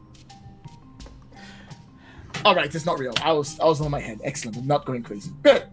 And I'm going to start. And I'm going to try and leave because I'll be like, "Yep, I definitely hear a dog just speak." Yeah. As you're heading out so you do that. You head out and you start talking to the guards, and we're gonna shift the frame just so I'll know. Juliet, where are you headed? I think I'm headed to my drug dealer. Excellent. Okay. You do happen to know a place where a few different places where Torpal hangs out, and so you can go and check those out. And see if you can find him. Just so you'll know, I realize that there have not been any die rolls as of yet. That only happens, by the way, for the audience, when a character does something that another character wants to try to keep them from doing. That is when we roll. So that has not happened yet. So we're good there. Flipping back over to where. To where Torpal and Eli have arrived. Have you folks thought of the items I requested? You were looking for an animal and a business? Yes. How about Raven and Shipyard? Excellent. Well, yeah, Raven is good. Shipyard we kind of had already, but Shipwright I like. Okay. That'll do. All right. Good. The symbol on this inn is going to be a raven symbol, And the third party that was muscling in at one time, they were not exactly what they did was a little close to what Serena had was doing, and so there was also not room for that. But they actually they build things a lot. They build a lot of boats and war machines and things of that nature. So it was only because their resources were not were a bit stretched, a bit thin, that they did not come back to try to bring their arsenal back to deal with all this. And it's an inn. It's not as big a deal as it could be. So you are sequestered away somewhere in this inn, having a chat.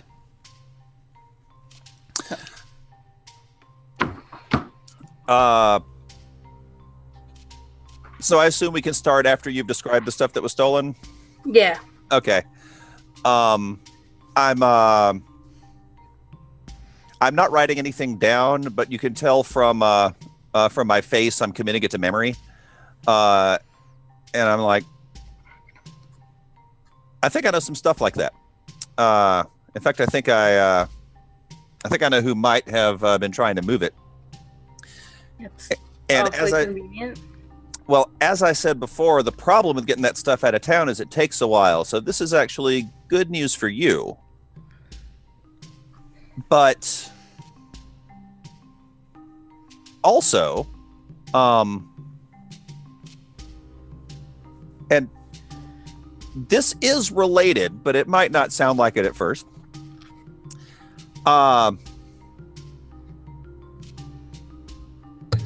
I haven't seen tattoos like that before. And I'm curious about it. Did it come from some other place? I mean, I don't travel a lot. It's actually a family thing.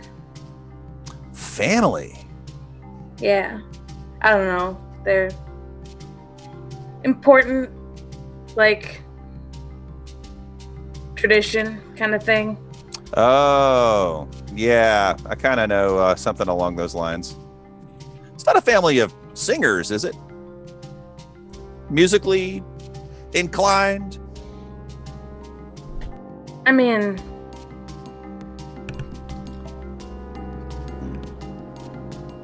so Eli sort of stops and looks at you.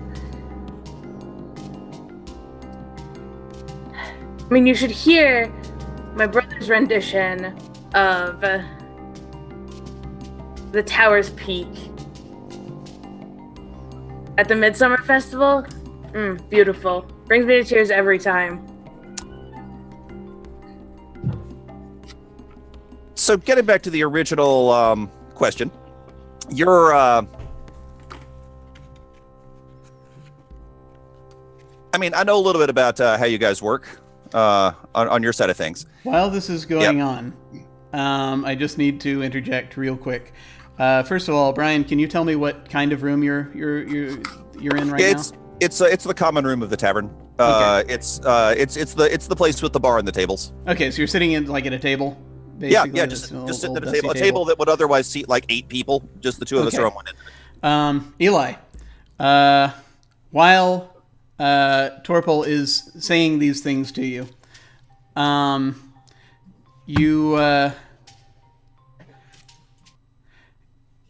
you see something, or you hear something first. At first, you hear in a distance. It sounds as though someone is. For a moment, it sounds as though someone is humming the Tower's Peak. And then, as you're just sort of seeing this or hearing this, you see someone drift in. Torpal's back is to the bar. You see someone drift in through the wall and come behind the bar. This is someone basically there. They start staring at you over Torpal's shoulder. Torpal hasn't heard any of this. Doesn't hear or see any of this. And it's a very old. It looks like an older gentleman, very sort of wearing ragged clothing, but looking very hollow, sunken eyes. They have clearly this is someone who has passed beyond the pale, and is just sort of staring at you intently whilst Torpal is talking to you, and is kind of humming this tune. And sorry, proceed, Torpal. So I'm guessing you don't get paid if this stuff doesn't show up. Probably not. I could make an argument, but I have a feeling Prince Rashid would not hear it generally.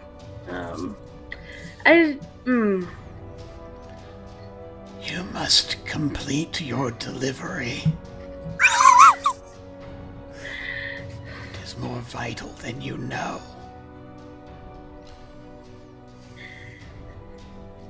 It's okay.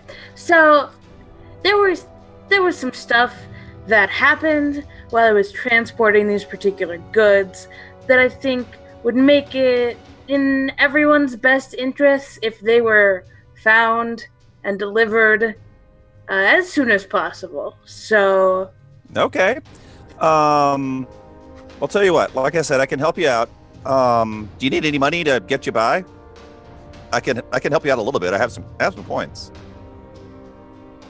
It's an expensive city. The phantasm drifts forward through the bar and is now standing at Torpal's right shoulder.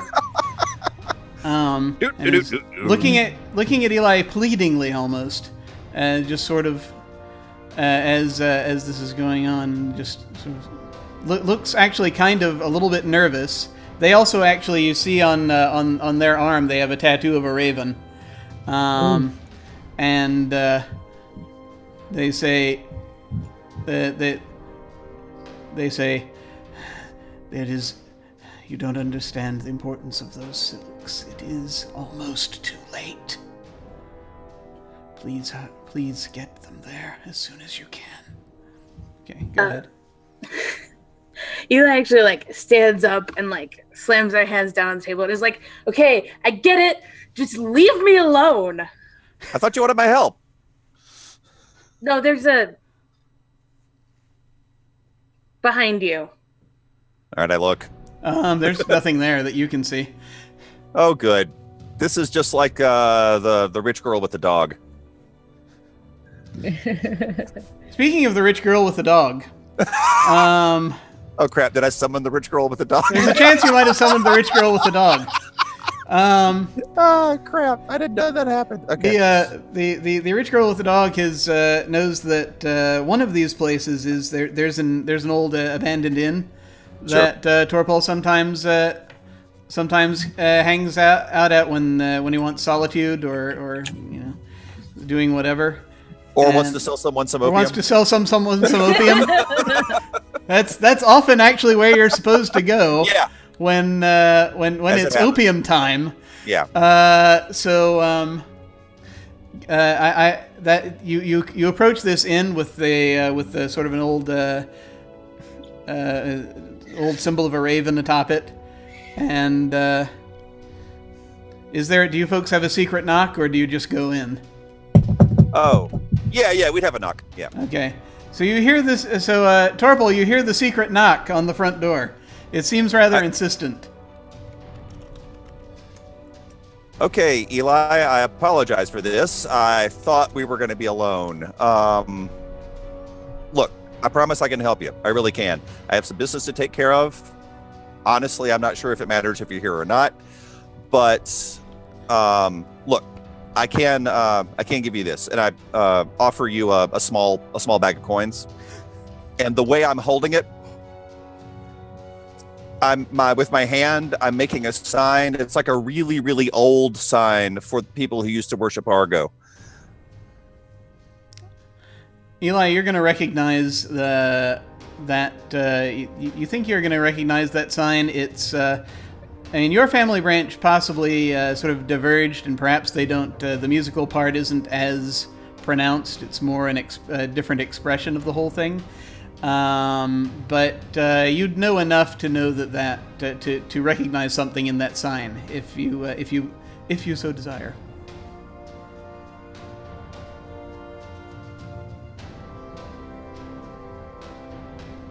Is the sign that you used to mean something, or is it just sort of a general like?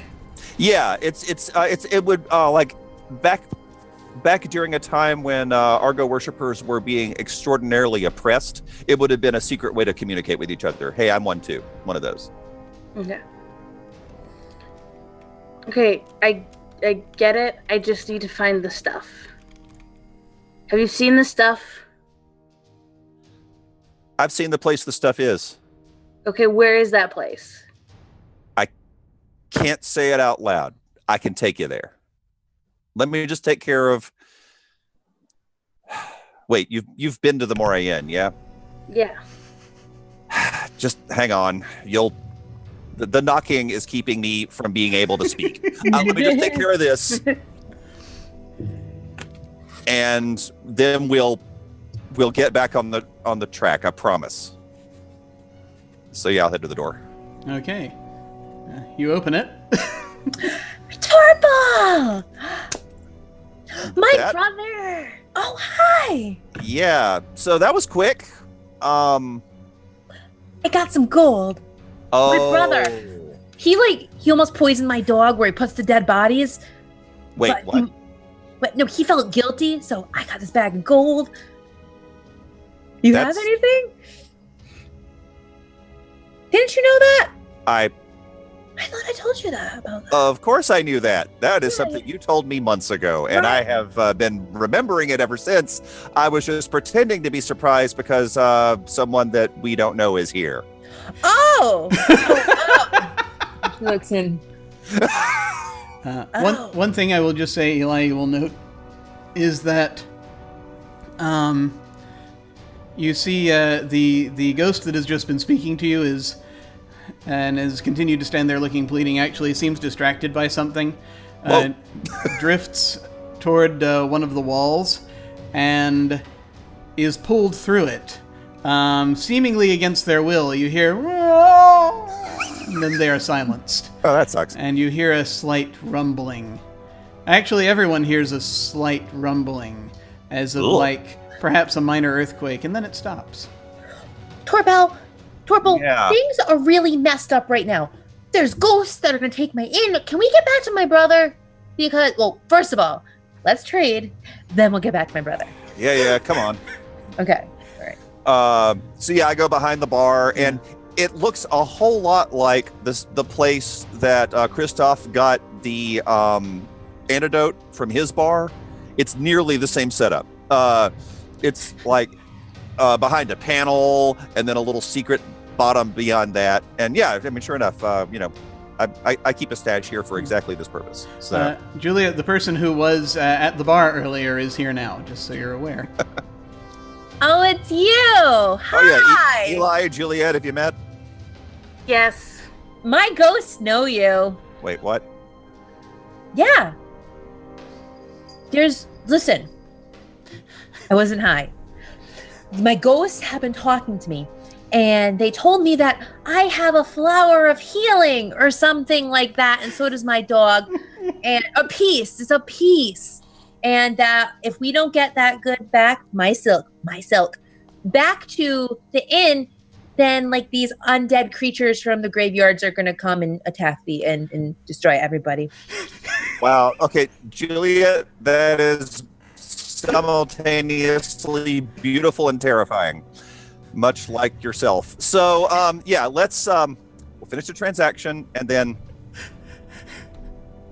All right, you two go on. I'll just be like 5 minutes behind. Just give me 5 minutes. I'll be right there. Sure. I'll walk up. Okay. Yeah, you will. Okay.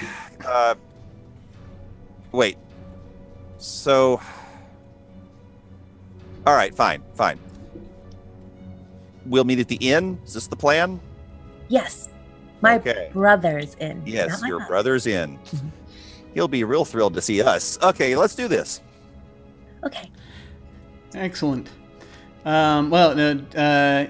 Before we shift on, Eli, was there anything else you wanted to do or think, or what's Eli's reaction to this whole thing?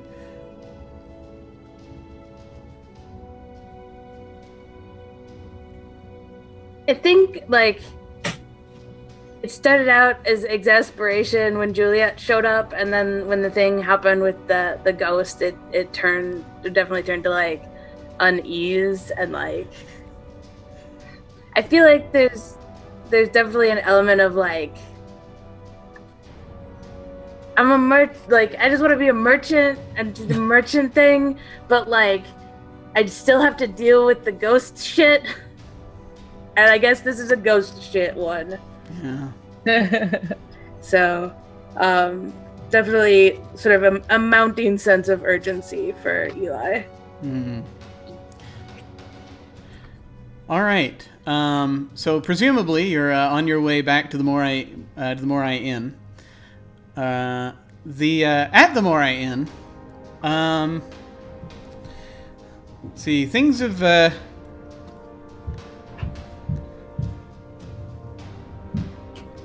Yeah. What has Christoph been doing? So, after I deal with the cops to make sure they're fine, I've gone back to the door because I just popped out to make sure they were fine. But once I'm pretty sure the guards are all settled and everything's down, I'm gonna come back to the dog and I'm gonna sort of lean down because I know I heard it speak, but that was some weird stuff. Grab another shot of whiskey, put it down, put it in front of me, look at the dog and be like, "Tell me I didn't hear you speak, Fluffy." Okay, good. Just want to double check that. All Okay, right. you didn't hear me speak.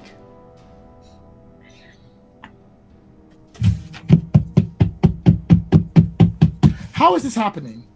How are you actually talking? You have been the bane of my life since your existence. How is this happening? It's... I'm the bane of your life.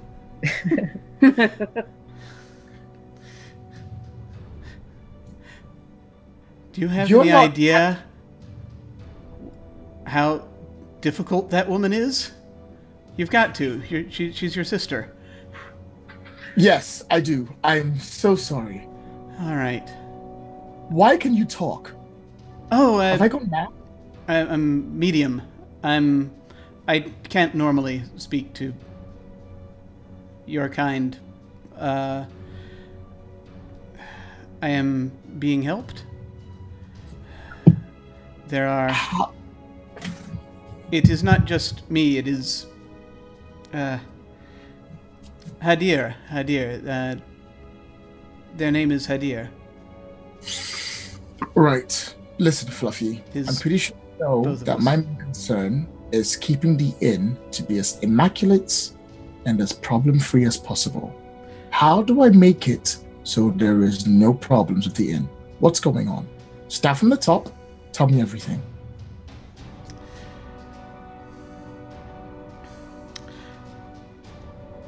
Your your inn was built atop the Temple of Argo, the first Temple of Argo, and there is a connection that is completed on a regular basis. We, or they, it is difficult. There's both myself and Hadir here. They rely on this connection to continue the cycle of peace. It All is a right. way that an eye is being kept upon humanity. One of many. Your sister has, somewhat unwittingly, I will admit, been aiding this connection in bringing certain things into the garden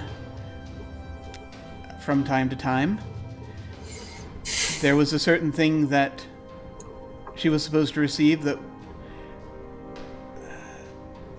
sometimes she does it, sometimes if she does not, I do it. I make sure it gets done.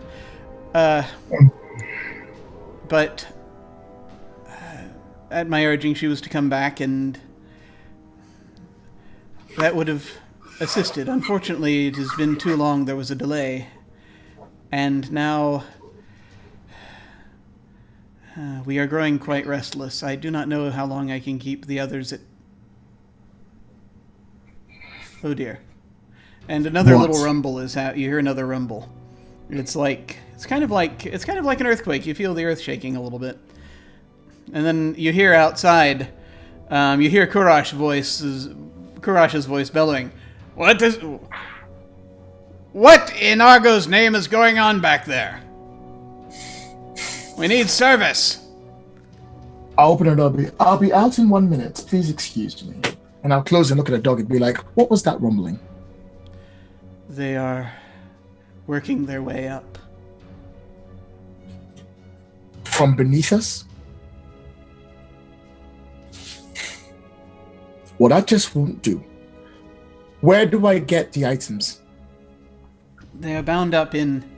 There's a box which... into which they usually place herbal organic substances and other substances. Usually that is the way the trade is made. The box contains the appropriate sigils.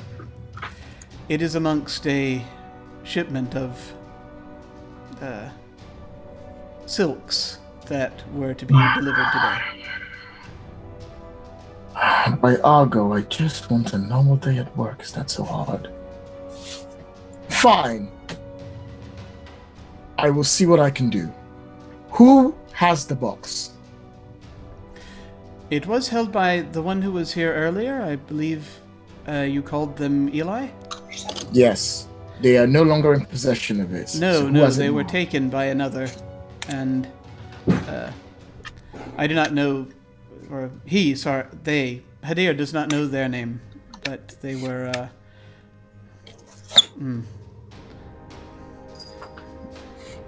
All right. There were a number of them. I will see what I can find out from the local informant. Now, you stay here and don't touch anything. He sort of looks around. You have nothing to eat in here. Good. That's the way I keep it. And then I'll go out.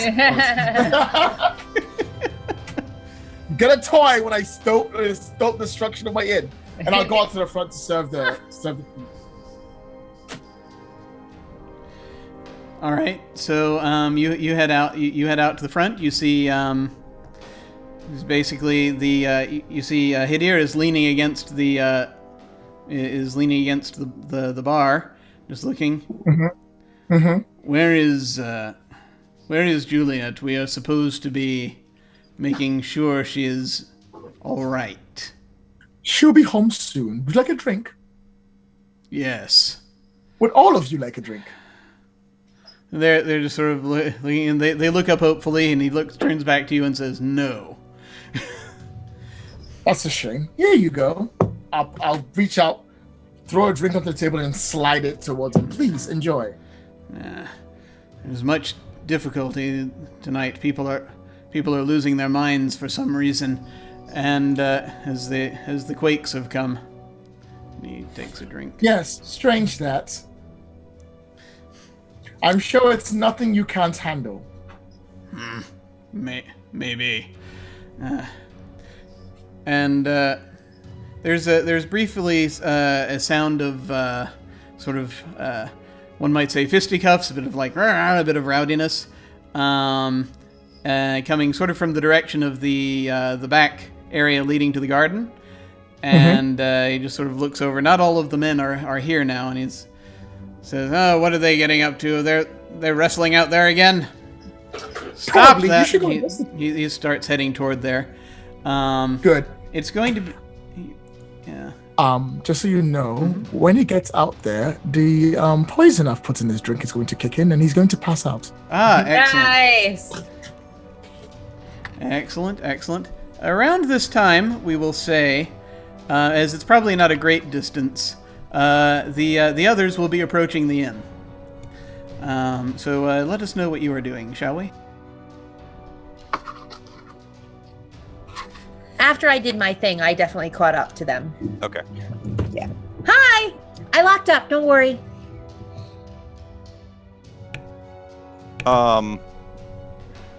Let's see. Actually, once she shows up, I step aside to make sure she's the first one in the door.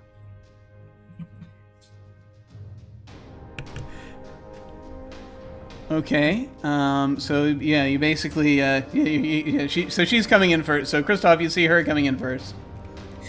Juliet, Brother? did you find Eli?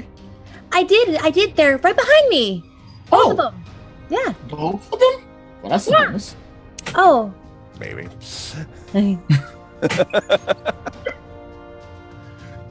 And as they both come in, I go, Eli, any luck? I sort of step aside so you can see that Torpo's behind me. Supposedly, he knows where the stuff is. Excellent. Topo, would you like Johnny by the bar? Sure. This is about. I just look around. Is it just us and some unconscious guys? Yeah, there are a few of Prince Rashid's men here. Okay. A couple of them, but there seems to be some sort of brawl going on out in the garden. But that's perhaps where there are more of them. Okay. Like that, yes. Sounds just like that. Bottles being thrown all over the place. Okay. Nice sound effects. Yeah, I'll go to the bar. Excellent. Would you like a drink? No, thanks. I had one earlier. Oh, pity. I don't have much time to argue about this, but I'm going to make it quite brief. I need to know where the package of the silk is, and I need to know it today. Preferably in the next hour. Oh, well, in that case, we have some mutual interest. I need to know what's in it for me. Oh, preferably us all not dying. Now, that is different. Usually, I'm the one that gets threatened personally, but somehow you've managed to make it everyone? Yes, well, you see, to put it quite frankly, a ghost has just simply told me that if I do not find pieces within the silk, specifically a weird effigy within it, we're all going to die. Again with the ghosts? Yes. If you don't believe me... No, I believe you. Come out! Oh. Why are you calling my puppy? The dog does come out. You don't listen to him. You only listen to Mama. Sort of pads up and just sort of sits down in front of Juliet and looks up. Stay there. Keep her busy, will you? Thank you. I don't have much time to argue, but a ghost has told me this and I need to know where the items are. And I need them now. Now, what is your price? Huh.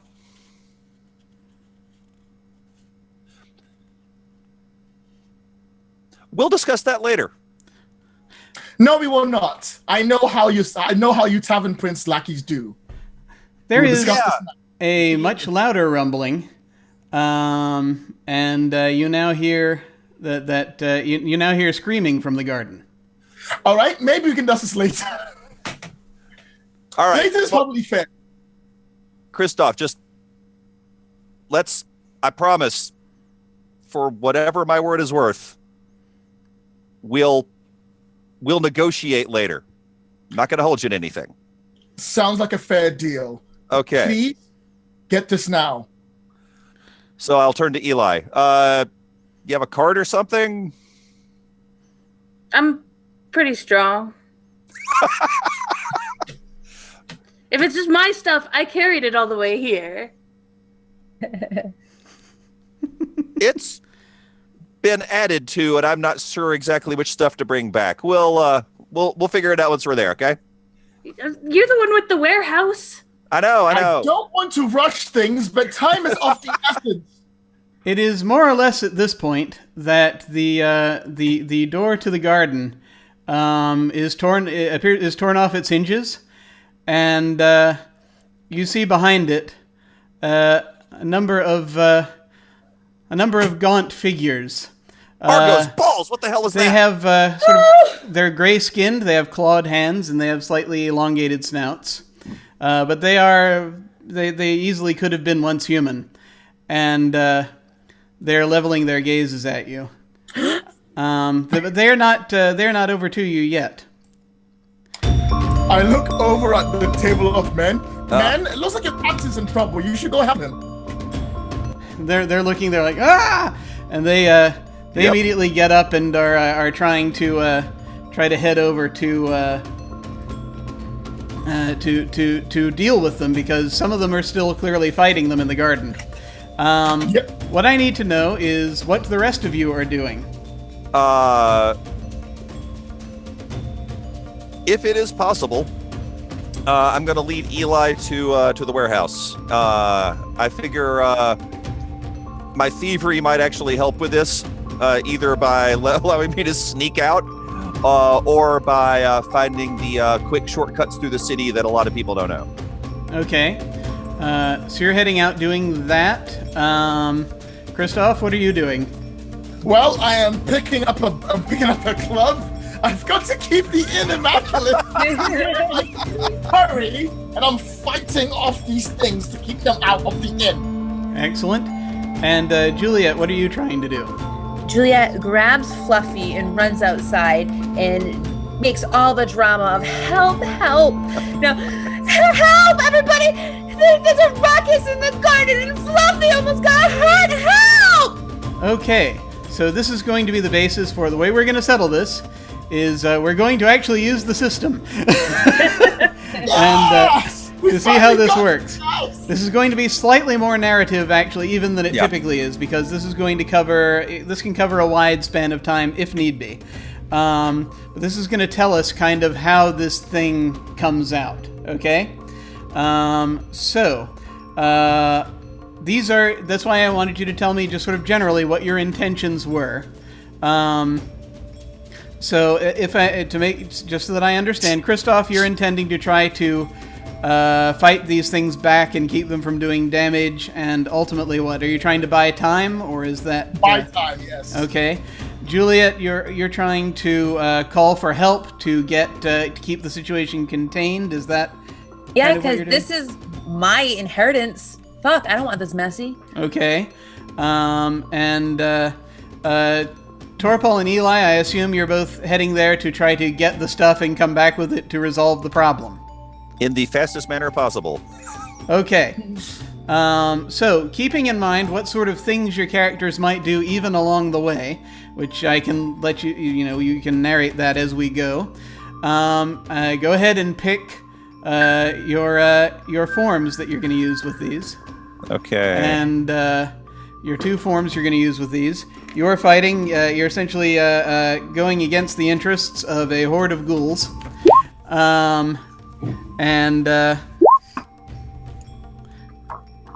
This is basically what we're going to be doing. Oh, I got a very bad roll. Okay. I got a great roll. This will show us whose move it is, who goes first, and how it goes. Wow. Was that the con? No, that was your particular strength. So if you're using that, then you can. If you have your. I'm also using that. You're right. Yeah, if you're using that, also roll that. Still pretty crappy. Okay, and. Oh, you only roll one.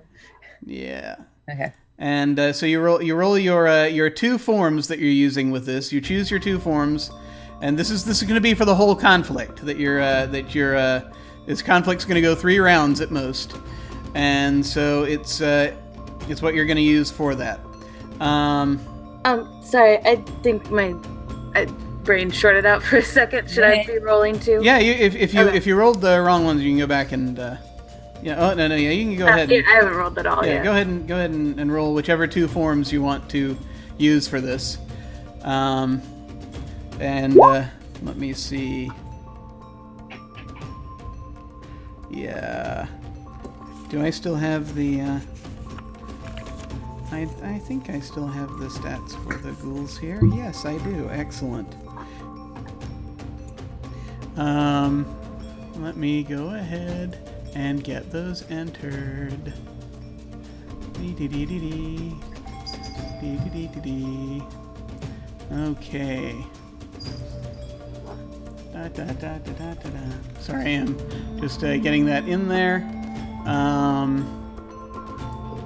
So what they're gonna be doing is primarily,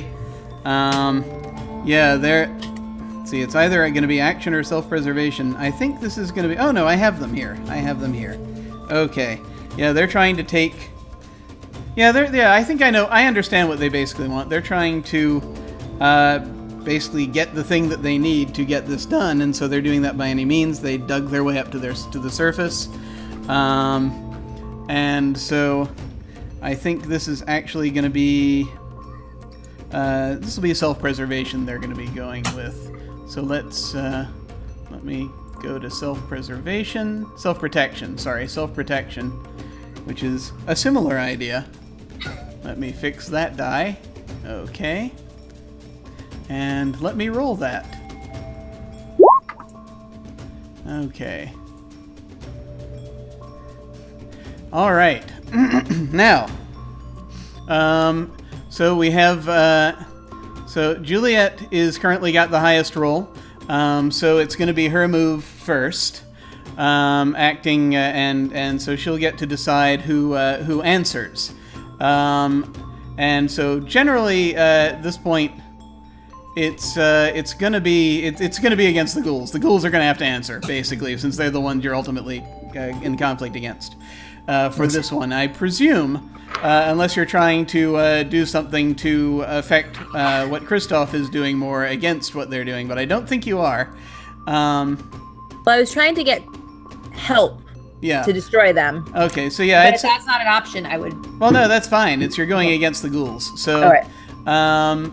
That's a 10. So it's your move. Tell me narratively what it is you're doing and what's starting to happen as a result of your calling for help. Okay, Juliet runs outside and she's got her little dog and she's putting on the full act, tears and crying and screaming for assistance. And of course, all the big, men and women that are going to come and help her come and they hear her cry and she's petting the dog and they all feel bad and they're running in to go see what the commotion is. Okay, and so they're trying to go in and basically help try to push the ghouls back or figure out what's happening or keep them from erupting from the earth. And so that will be, so the ghouls are gonna, I pick up my dice and they roll self-protection again, to answer your, they've got to try to beat your 10. They've got to try to beat your 10 and your 4. So let's see, you're rolling against I'm just remembering what type of dice we're using here. Okay, you're rolling against a D10 and a D6 right now. That's what they have for self-protection. So let me reopen that sheet because I closed it for some oafish reason. There we go, self-protection. Roll. Okay, that is a 9 and a 1. So they don't quite beat it, but they're still in it because they're to stay in it. They have to get at least half what you rolled. So if they'd gotten less than a 5, then they wouldn't be in it. But you get the advantage. So they will essentially, as the folks start streaming in off the street, some more just sort of city patrol comes in and are trying to push the ghouls back. But some of them erupt out of the garden and are giving them some trouble, but they do seem to be pushing them back. So you will next round, Julie, you will have the advantage die to use. It's a D6 you add to your highest die. Nice. So next on the list, since the ghouls had to answer, they're not gonna come into play again. Next on the list, next highest roll was we had a 7 and a 7. And so that's Lloyd's character. That's Kristoff. It's Kristoff's move. What is Kristoff doing?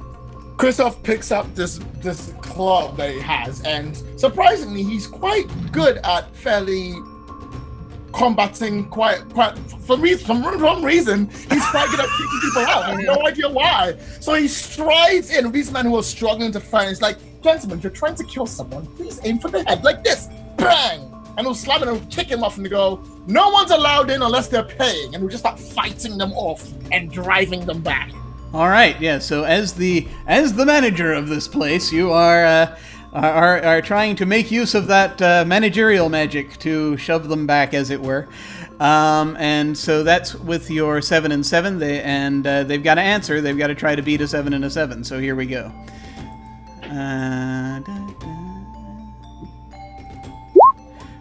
They do not beat it. They're at a 4 and a 2. They're trying to rage out, but they're pulling back. They're not going back down into the earth, but they are. You get out into the garden where you can see that they're coming up from this flower bed, a few different flower beds that they've just sort of dug their way up through, and they're trying to come at folks. You also see the guards on the city guard on the other side trying to push them in. And you see that they've slain Kurash at this point, and are working their way through some of his men. So that's what's happening there. So you get an advantage die as well for your next roll. Please remember that. Next, we have those were 7s. We have 7 and 6. Eli Bat, tell me narratively what's going on with at present with Eli and what's happening as a result. So is the undead awakening, is that localized to the garden outside the inn, or are there any ripple effects throughout the rest There are certainly ripple effects. There are pissed off ghosts everywhere now that are kind of causing trouble. The ghouls are in the garden. The ghosts are in the town. That sounds like the start of a nursery rhyme of some kind. We should write that down. Anyway, yes. Okay. I think specifically because of the forms that I rolled, I want to try and get the stuff and get back to the inn and to that situation in Kristoff as fast as possible. So I think I am trying to find an unattended horse to steal. Okay. So that's what's currently happening. I'm going to go ahead and use. I've just got a general, and I've got a general undead basically that I statted out here, so that'll be what I'm using for that. And we're going to go ahead and roll, and that is a 7 and a 4, which I think that did they tie? No, you just beat them. You had a 7 and a 6. 7, okay. So. Just barely, you notice in time that you do find an unattended horse as these ghosts are sort of going back and forth and basically are destroying the stable in which you find the horse, and you manage to yank the horse out just in time. As the other horses are running wild throughout the city. No horses were harmed in the making of this game. And you grab one, and so you also get an advantage die for next round. And finally, that brings us to Torpal. Tell me, narratively, what's happening now? Okay, so I got a 4 and a 4. Mm-hmm. I am clearly... Oh, okay. I've got it. My usual shortcuts were... blocked by supernatural activity, so we've had to double back, at which point Eli was like, dumbass, I know where horses are. So horses go faster than legs, so so I'm just following Eli at this point, and once we can move faster, I will try to get us through the fastest manners. Okay. Did we just get one horse, or was it 2? You can have 2. Okay. Eli was successful, so awesome. Okay, so you've got the horses. What are you doing? Okay, in that case, once we are on horses, I will attempt to lead us through again, and basically just the fastest route. The fastest route to the warehouse. Okay. And now I got a 7 and a 3. which means that you get blocked off temporarily. Okay. You're still in it though, because you had a 4 and a 4, so that's still over half. But the ghouls get the advantage. Okay. For the undead get the spirits more specifically. I think it'd be more specific when they use that advantage. So they do delay you in getting to the to where you go. They sort of have gotten different. Basically, some things are setting on fire. All manner of poltergeist stuff is happening. This is scary, and it makes it difficult to get to the warehouse. You do eventually get there, however. So now in the second round, let me find out. The ghouls were rolling a D10 and a D6. Were any of you rolling dice lower than that? I was not. Nope. No. I was rolling a 12 and a 6. Okay. And Alex, what were you rolling? A 12 and a 10. 12 and 10. Okay. All right. So no one's on the O list right now, but that's fine. So round 2. We're going to go ahead and proceed once again with our rolls to see who goes. So go ahead and roll those forms again, please. Okay. Can we roll different forms? It should be the same ones, but if you have a specific different kind of thing you want to do, then we can probably change them. What do you want to do? No, I can use the same ones. Yeah, it's typically the same ones, but I mean I'm open to your using different ones if you think it would be more appropriate. Oh.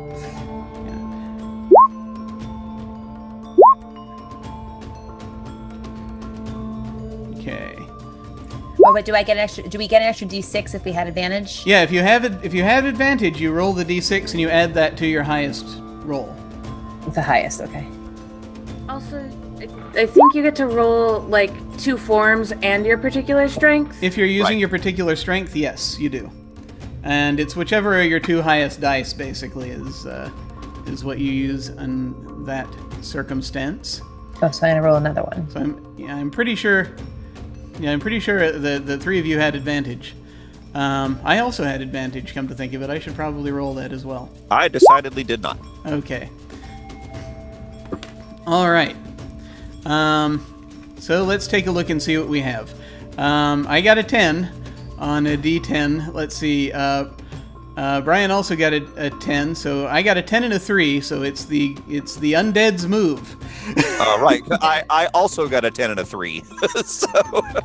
Oh yeah. Oh wait, no. So that means we actually roll off because of that. I think doesn't Juliet go first? Because she got an 11 and her. Did she get? Oh, she did. Oh, you're right. I'm sorry. Yes. No. It is. I apologize. It is the total.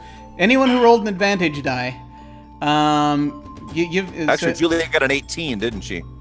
How did I get 18? 9, 10, 11, 12, 13. Oh, what was the advantage die? Sorry, I misread. Yeah. Okay. Now, I read it. I was using my particular strength, so I ended up rolling 2 things. I didn't. On top of that, I didn't know if that was. Oh yeah, so you got there's an 11 there, even by itself. So you got a 15 as your total for that. So actually, yes, I'm sorry, it's your move. What would you like to do? Seeing that all those men have come in, and my brother is, doing his thing. Juliet is going to go in the corner, and she is going to smoke some opium and have a conversation with the ghost, telling them to get the fuck out of her house. Okay, so you're trying to basically convince Hadir to help contain them. All right, go ahead then, and you already rolled, so I just roll against that because that's now Hadir has to answer. So that's actually now that I am open to your dimension, I think you should leave before my brother tears you to pieces. All right, so Hadir, hearing this, is going to use I think that this is they're going to probably also go with self-protection because this is kind of important to. I mean, they're trying to do what's best for everybody. I'll go with self-protection. All right. Oh. And that's a 9. And let's see. You've got a 15 still, so that doesn't beat you. So you have the advantage. Nice. So what do we think? They So in their answer, they basically are like, I will try. And Hadir is going to go over and start trying to help deal with them in some fashion. I'm going to say that's going to, just for the purpose of time, I'm going to say that removes their advantage. Let's see. Next, we have. Let's see who is next. Let's see. Ryan got a 10. I got a 10. I got a 10 and a 3. I think that we're rolling off next. So we need to re-roll. Okay. The dice that we got those 3s on. So just. Okay. So just do /R, whatever D, whatever it was. I got it. Okay. And a much better roll Yeah. okay. than last time.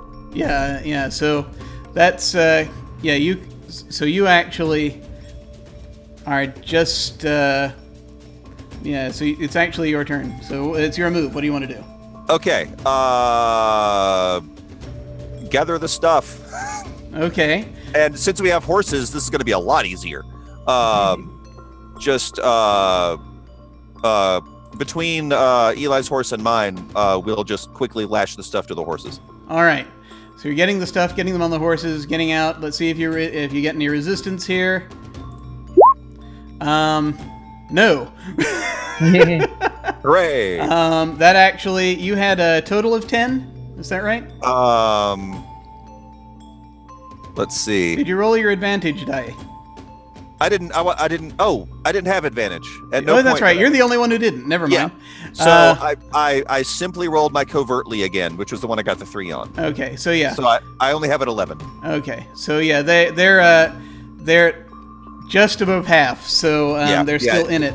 But I didn't quite you can knock hear them them out, on your right. heels as you're racing toward the with the cart full of stuff back Maybe to my the buddy Eli can help. back to the inn.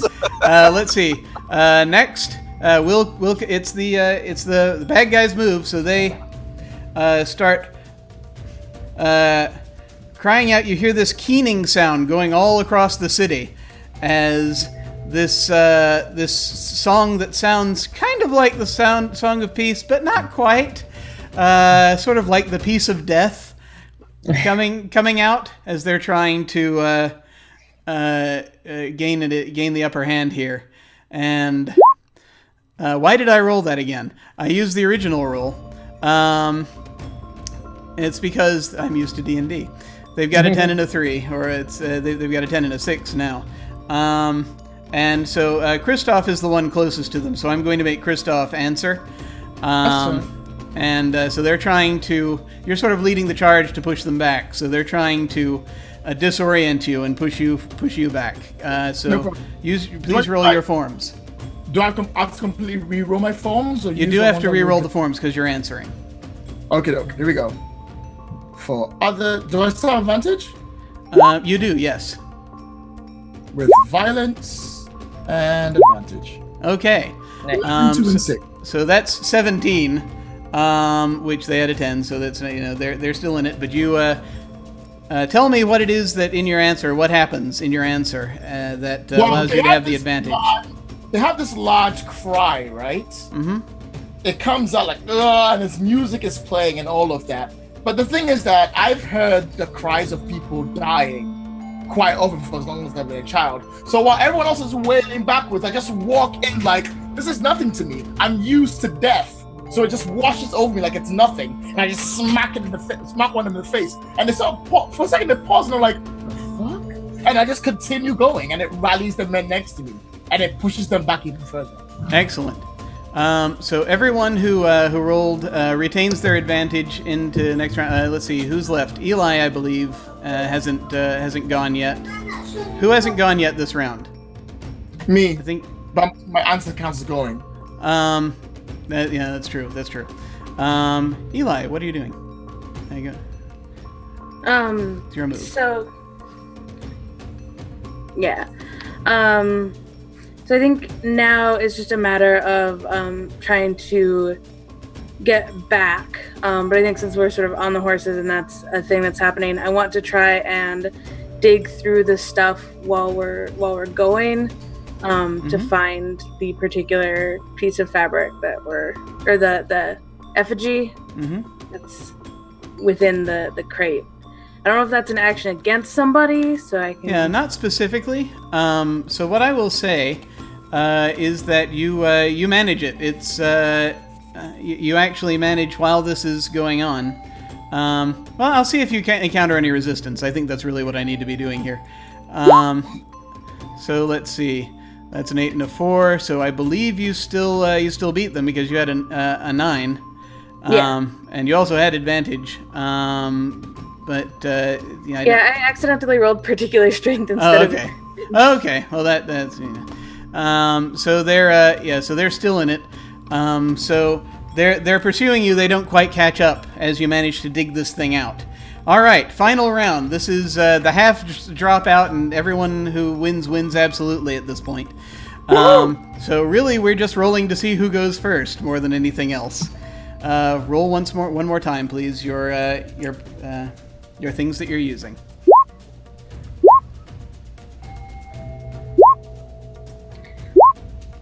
Typical. The last roll I roll badly. Okay. Can I roll directly instead of covertly now that we're just sort of you may certainly do that. Yeah, absolutely. I got one good roll and 2 crappy ones, but at least I got one good one. Okay. All right. So let's take a look here. I have an 8. The largest number I'm seeing here directly is an 11. And folks can compute with their advantages if there's anything bigger going on, but I think that's the highest. So Brian, you've got the highest roll right now, so it's your move. What is happening? This is for the whole enchilada. Yeah, this is get to the inn is my only goal. So fortunately, this is the point where I'm finally, and it works out fine because this is my turf. This is the point where my knowledge of the city and the weird back alleys has really come in handy. Right, I lead Eli in what looks like initially the wrong direction, but it gets us around the supernatural stuff and brings us up, actually, in this case, into the back garden. All right. So you get right up to the garden, but let's see if you encounter resistance. 4 and a 6. No. That is actually even less than half. So, hooray! Actually, the 6. It doesn't matter. They're knocked out. So they're knocked out of this conflict. Oh, good. Which which means that you are going to be successful here. Hooray! So you get them to the garden, and I'm going to ask each of you. I'm going to go around and ask each of you what it is that you do. I may go slightly out of order here. As part of what's happening now, to narrate the end of this thing. So, Brian's part was you made it to the garden. Next, let us say for Eli, what is the next thing that happens? What does Eli do when they get to the garden? So I think they activate their tattoos, which turns them into almost like an oil slick on their skin. Just like lots of different colors, but all still sort of in like really dark hues. And I think like ghouls who are in the presence start turning on like other ghouls, as they're sort of commanded to by these tattoos of peace. And I get inside and sort of like slam the effigy down on the bar in front of Christoph. Okay. I'm actually gonna go to I'm gonna go to Danny next because I think the two of them are tied. Danny and Christoph. What's the next thing that happened? What is Juliet doing? I'm making peace with the ghost and sharing my pipe with them. The ghosts are getting high with me.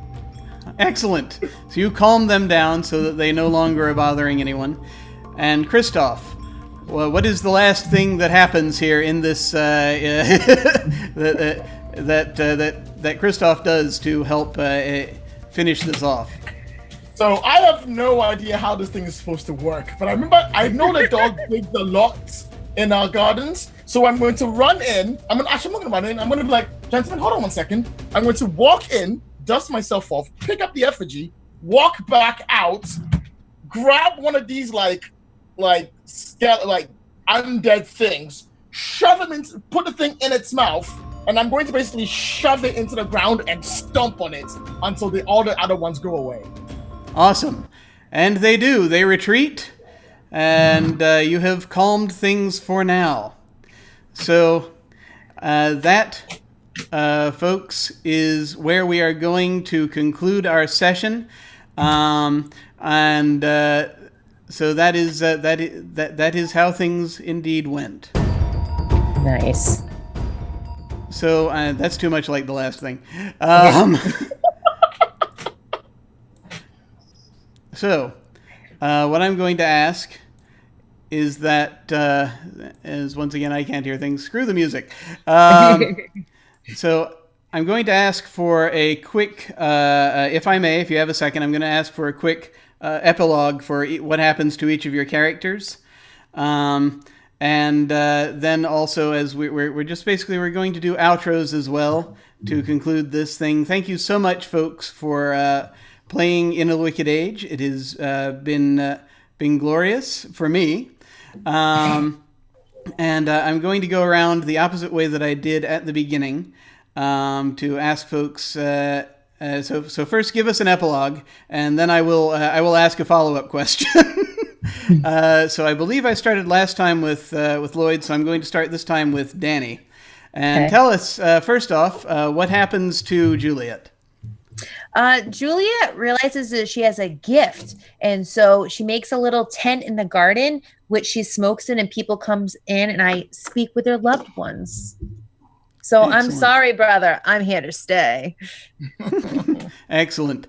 So thank you so much for playing. Tell us, what did you think of the game? How are you doing? And where can folks find you online? Oh, I had a lot of fun. Sorry, my daughter was blowing up my phone some of the time, but I really liked it. I loved playing with you all. You were amazing. It was great. The tension was there, and it was a lot of fun. So thank you, Jim, for having me. Excellent. Thank you so much for coming. We got to play together finally. Brian's, first off, what is it that happens to Torpal? What is Torpal's PS? Torpal's gonna actually start hanging around with Eli and bugging them for more information on maybe getting some new tattoos. In the short term, though, probably business as usual as far as my current boss goes. Okay. And also, what did you think of the game? How are you doing? And where can folks find you online? I thought it was great. Thanks for running it. It was a lot of fun. Online, I'm Vaclam on Twitter. That's the place I'm most active. It's Malcav backwards. And I am also I'm on Facebook as Brian Cooksey, and very, very rarely on G+. But I do have an account because I'm a gamer, and that's what we do. I can't believe it took me until now to get that was what your it's Malcav backwards. I should have known. Awesome. And next we come around to Alex. Alex, first off, tell us what happens to Eli. I think Eli gets more into the I think they continue to be a merchant, but I also think they try to learn more about their powers and their family's history. I think there's probably some good exchange between Eli and Torpal, because I'm we didn't really talk about it. It's just this thing, and trying to incorporate using that power to also help the communities that they visit as a merchant. Trying to be a little bit of a good person. Yeah. But also getting paid to do it. Excellent. Well, thank you so much for playing. And tell us, what do you think of the game? How are you doing? And where can folks find you? I was so happy to get to play In a Wicked Age again. It's been too long. I love it. Even though we didn't engage with the mechanics until like see, that's the thing. We did at the very beginning when we were doing all of that stuff, and like we didn't need to do any dice rolling until the end, and it was still really good. Which is part of the reason I love it. I am at Transistence on Twitter. I am, and you can find my 15 episodes of a podcast I did that I might be returning to or maybe not at criticalmisfits.com. Awesome. Thanks so much. Folks should check that out, totally. And finally, Lloyd, what happens to Christoph? So Christoph is stuck because his whole plan is to get his sister to leave so then he can leave and get his sister to basically lead the family business and finally leave it behind. But since she's there, he still has to maintain the inn. Maybe father won't make him kill people so often. Maybe he'll finally be free to do what he wants and actually just run the inn. But he doesn't know, for as long as his sister is staying in the inn and working in the garden that he desperately needs, he'll stay to keep her safe from him. But you're also giving me lots of work. Hey, bro. I'm definitely not giving you work. That's not. Please just leave. Just leave. All I ask is that you leave. And finally, Lloyd, where can how are you doing? What did you think of the game? And where can folks find you online? I know we're going to get you mechanics at the end, but we had a very short window of time to do everything, and I thought it was a good time. It was really good fun. Awesome. I think one of my favorite things was seeing you and Danny get to banter in this. This is awesome. But everyone did an excellent job. I adore this game too, and I really love how it came out, I think. So once again, I'm Jim. You can find me at OtherDoc on Twitch and Twitter. My website is jimyesthatjim.com, where you can find my Geek Observation podcast and links to my various other podcasts, audio dramas, writings, and such. As for Twitch activity Tuesday evenings, I'm on Off the Table playing Urban Shadows. On this channel next weekend, I'll be back with video games. I'm playing Thimbleweed Park on Friday afternoon and We Happy Few Saturday morning. And then back to RPGs every other Saturday, including this coming Saturday. We're continuing with our campaign of the Cauldrons of Last Life, a Dungeon World game where we're all playing undead. And sadly, Lloyd here, we will be without for this coming session, but he'll be rejoining us afterward, I believe. And you will be missed, sir. I can't wait to get back to it. I love the imagery in that game. And then a week from today, we're going to have the third and final session of In a Wicked Age, where we'll be tackling the Oracle God Kings of War. So nice. I'm really looking forward to that. Thank you folks all so much for watching, and take care. I may attempt to do a little bit of a raid at some point after we go to the end card. We'll see. But take care, and I will see you all of a sudden. Thank you so much for watching. Cheers. Cheers.